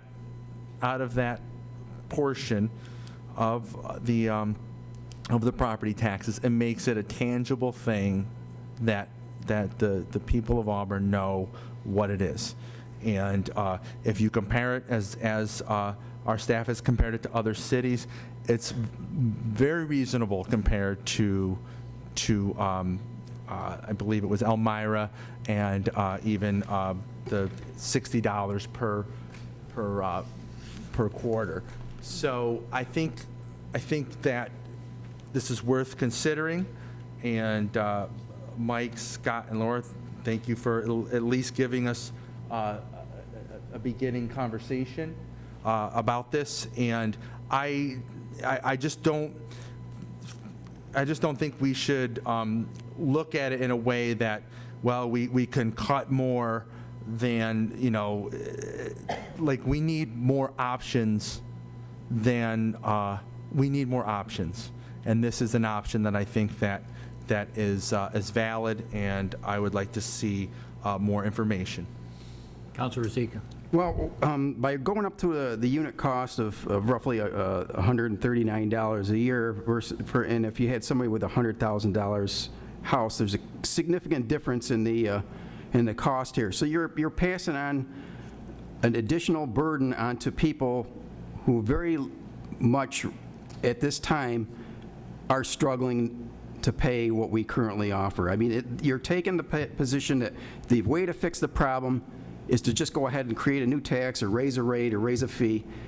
We need to really look at everything that we're doing here, hiring, raises, department structures, everything before we start raising and creating new fees. If we don't do that, I don't feel I can justify throwing this out. This is the easy decision rather than make the hard decision to fix the problem. You can't just throw this on the backs of some people who just right now are struggling to make it. They just do, the ability to pay, let's face it, is not there for many people in the city. It's just not there. So who's going to pay for this? What we're going to do is we're going to chase more people out of the city. We're going to increase the number of vacant buildings or basically rentals or slumlord apartments simply because we can't control our own spending. I think what we need to do is we don't need a fee. We don't need to create a fee problem. We got to fix a spending problem, not a fee problem. Create a fee problem. Councilor Cuddy. Number one, a hard decision doesn't equate, firing somebody or letting go somebody isn't tantamount to just to what a hard decision is. A hard decision to me is actually looking at an array of information, coming up with solutions that don't fit into some ideal. My interest for the people of Auburn is to consider alternatives to the way things are going. This is an alternative. This is something that is presented to pay for itself. It's realistic. Now, if we continued on the trajectory of cut,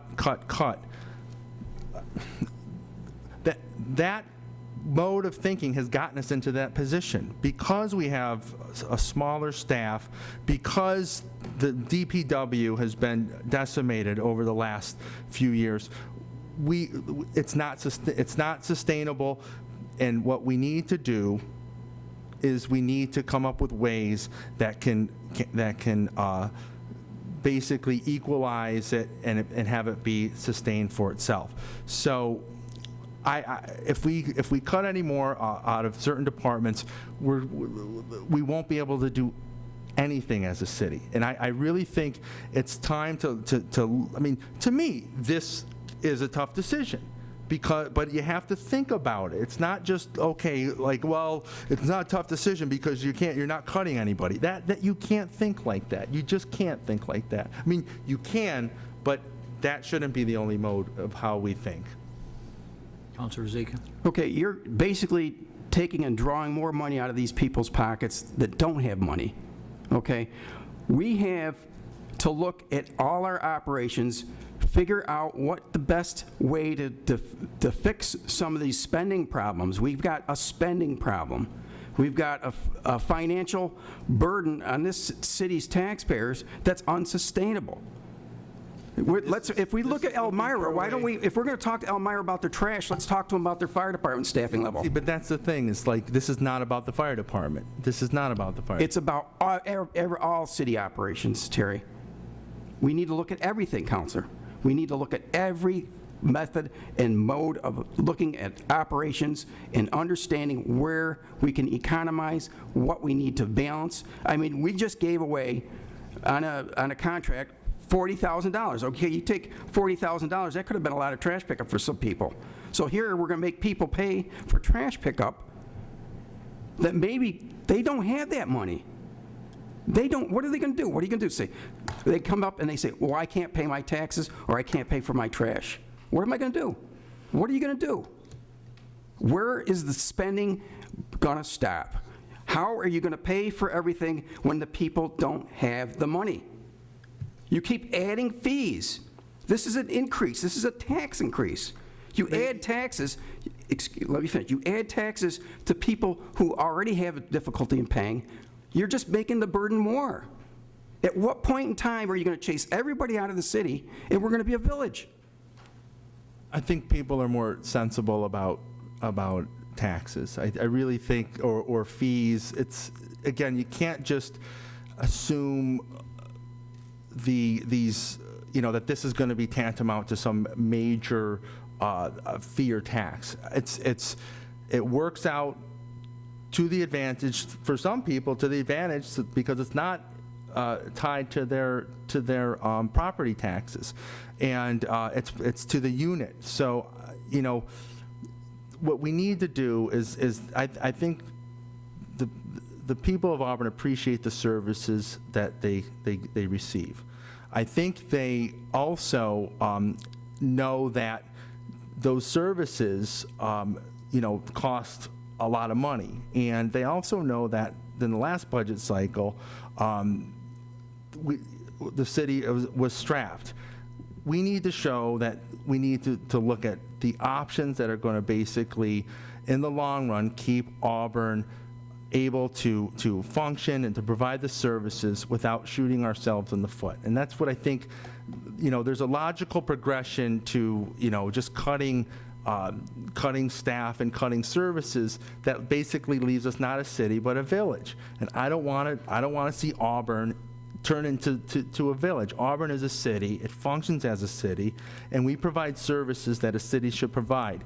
And if we need to right size or to try to accommodate our, you know, basically make sure that we can pay for the services that that Auburn provides, we have to do things slightly different, and we have to look at the various options, because, you know, it's, from my perspective, we can't just be a one-mode city council or one-mode city.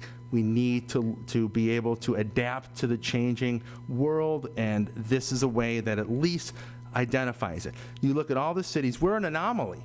Like Auburn's an anomaly because we don't have, we're one of the few cities that have their trash pickup based on property taxes. So I want to basically upgrade it so that it is more fair based on the units. So let me get this, summarize this. For your solution to make the city viable is to simply increase taxes and add more tax burden onto the taxpayer who has difficulty now paying. The number of people that we have in this demographic are an aging population. Many are becoming the baby boomers. The last of them turned 50 this year. A few more years, they're going to be retired. We're going to be an upside-down city. We're going to have people that are taxed to death. They're going to be moving out. And where are you going to get the money? It's about time to start controlling spending. No, we're not. It's about time we got to control spending. Gentlemen, if I may, you both have great points, you really do, but I'd like to hear from Councilor McCormick or Camardo if they want to add anything in here. Just a couple things, if I could. Please. Number one, when we talk about units, I'd like you to talk to Mike Burns, because I think anything over 2 units, you start getting to the income approach. That's how they come up with assessed value. So they just were talking about we're being equal across the board when we do talk about assessments and how people are paying their taxes. But, you know, when we look at these different options, we got to come to the table with all kinds of different options. Number one is how we can right-size the city, how we can do things more affordable and efficiently to provide services for the taxpayers of this community. So everything's got to be looked at the table. Mike, you came up with some suggestions last time when we talked about the landfill, which was good things that maybe we could charge our users a little bit more money, the people that are actually bringing trash into the landfill, to try to sustain the operating cost at the landfill. Those were good ideas. We raised the rates to outside haul, or something that should have been done a long time ago. So those are things that we need to come to the table with. We got to be very careful that we're not putting more burden on the taxpayers of this community, because they're already burdened enough as it is. We hear that all the time. But we got to look at all the options across the table, and we got to come up with creative ideas on how we do things differently so that we can right-size the city. So just a couple of things. Sorry, just quickly, we have cut staff. We've cut staff, and there's nobody left to cut. We have to do things differently if we're going to keep going, and everybody said that. The only way to do things differently is to do things like this. These are doing things differently. We've got to provide services, but yet find a way to do it differently so that we can still do it, afford to do it, and keep the people that are still here to provide the service. And this is a creative way to do it, and apparently we're the last people in New York State to still do it this way, as far as pay for it. So I think it's great that the staff took the time to do the research in between going out for the second time, picking up the trash from the last day before, the people that forgot that we had Monday, Tuesday, Wednesday. And I appreciate that. I think we need to start looking at things besides cutting staff as solutions to providing services. Auburn is a full-service community, and we love it. And everybody loves it. There's a lot of people that love it, and there's a lot of people that love paying for it. Now, they don't want to get ripped off, but they do appreciate. I actually have heard people say, I'd rather pay more and have somebody there to answer the phone, or pay more and have my roads plowed. So I don't think we're all about leaving town. I think people would appreciate that we're looking at different ways to do this and to find creative ways that are more efficient to pay for it. I'm done. Well, who said anything about cutting anybody in this presentation? I didn't. Did I hear Not in this that? presentation, no. But I'm just saying, in this presentation No. here, I didn't hear anything about. No, I didn't say you did, but I mean, Cuts. above and beyond cutting people, we got to look at different ways to provide service. Yeah, I'm all for that, finding better ways and more efficient, effective government. There's no... Yeah, I didn't say here. Laura, Mike, and Scott, thank you very much. We wanted different ways to go about doing our business, and you brought one to us. I would ask that I believe you've got all the questions, most of the questions from council. If you could address them in a what-if, basically a what-if scenario, if we did this or did that. And I think you're on the right track, to be quite honest. I think this is the way to go. I'm not going to change my mind on that, but I think council doesn't agree with me. They don't have to agree. I have my own vote. And this isn't a maybe, so. All right, thank you very much. Thank you for your time. Thank you.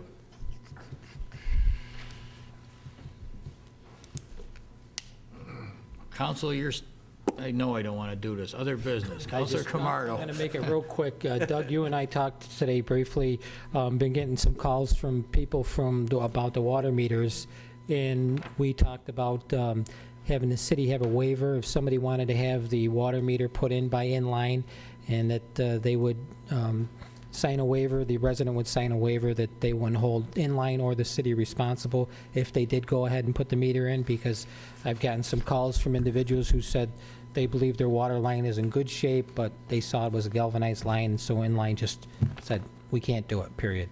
So some of them were asking, can I sign a waiver, and I'll take the responsibility if the line is good or bad or whatever.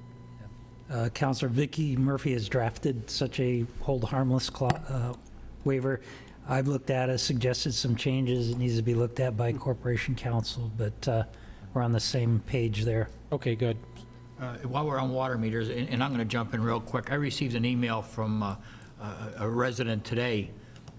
There was a question about replacing the water line with 0% interest, and Doug, I sent it on to you and to John, I believe. And then there's one of 6% interest. So they're a little confused. If we're touting 0% to replace a water line, why is there a 6% charge on it? And I believe the answer that you gave me was it was going to be reworked to reflect what it Correcting is. that as of today, yes. Okay.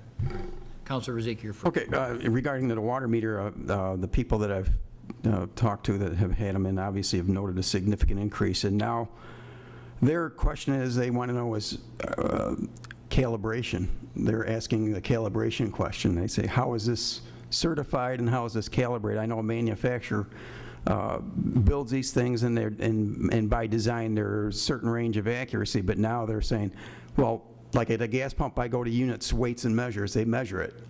They're saying now they're questioning the validity of the measurement. I will have to get back to you. I know they meet American Water Works Association standards for certification for accuracy. I'd have to get back to you. I understand, but that's the question that's being posed is they say, well, how do I know the meter I had wasn't reading right and this one's reading generous? As meters age, as you know. I understand, but they slow down, so they. this is something you got to. Yeah. I'll get some information. Councilor Cuddy. It was also from my understanding after last council that we were going to give those who had been given that letter, that checklist that either said they can't replace it now or that the city has to turn off the water, we would give them some time, some latitude. And also we discussed perhaps having Wendell or Inline make sure that there was some extension since they started late. One of my concerns is that when we're here talking in council, trying to make sure that the people are being served rather than, I mean, we talk about coordination between Inline, Wendell, and the city, and there's still confusion out there. Not to say that we're not trying, but I really think it's important that we give them, the people, enough latitude to respond to these letters. Also, one other thing that might be of value, and for the ones that we're not sure if they haven't responded yet, sending like a certified letter. I know that's expensive, but at the same time, What it does is it basically, it's the last, it means that we've contacted them, it's certified, you know, they can contact us back. You know, if they haven't done that, that's when the fee is approached. But, you know, I really think that we need to give the people of Auburn the benefit of the doubt and then have that last letter be, you know, I know it's expensive, but at least for those, what is it, 1,500 people, we need to, like, you know, send out that last mailing. That's basically something I think would be, you know, hold up if there was any issue where, well, I never got that letter. Well, we sent it certified. So, and that way, we at least did everything we could do to communicate to the people. And the other thing, I want the people that have responded and have been given that checklist to be protected until either the city contacts them or Inline contacts them again, because there's a lot of those people that are in that middle, like 400 people that are awaiting, and I don't want them to get lumped into the 1,500 and the surcharge fee. I mean, I just want to go on the record that like, you know, this council is looking out for everyone, and we don't want anyone to be charged when they've been in good faith, have contacted the right people. So It always amazed me about a certified letter. I could send Counselor Camardo a certified letter and have a coupon in there. Just because it's a certified letter doesn't guarantee that what I said was in that envelope. I could be given the deed to my home, and yeah, he gets a coupon to Wegmans or something. So that's what always, I know that it's the proper way of doing it, but it always amazed me. There's no guarantee that what I was supposed to be sending, I sent. Just that I sent him a registered letter, he signed for it, case closed. Well, you just blew everything by. I'm sorry? You just gave away a lot of secrets there. Well, when Thanks. I lay awake at night because I can't sleep, I think of things like this, so. Is there anything else, council? I did receive one other letter. I just thinking, a real letter today in regards to some problems with Inline contacting individual back. I forwarded it on to Mr. Selby, so hopefully he could work on that the remainder of the week, so. Do we have a request for executive session? I have none. No. This time I entertain a motion to adjourn. Counselor Camardo, seconded by Counselor McCormick. Please call the roll. Councilor McCormick. Aye. Councilor Camardo. Yes. Councilor Cuddy. yes. Councilor Rosica. Yes. Aye, we're adjourned. 9:29.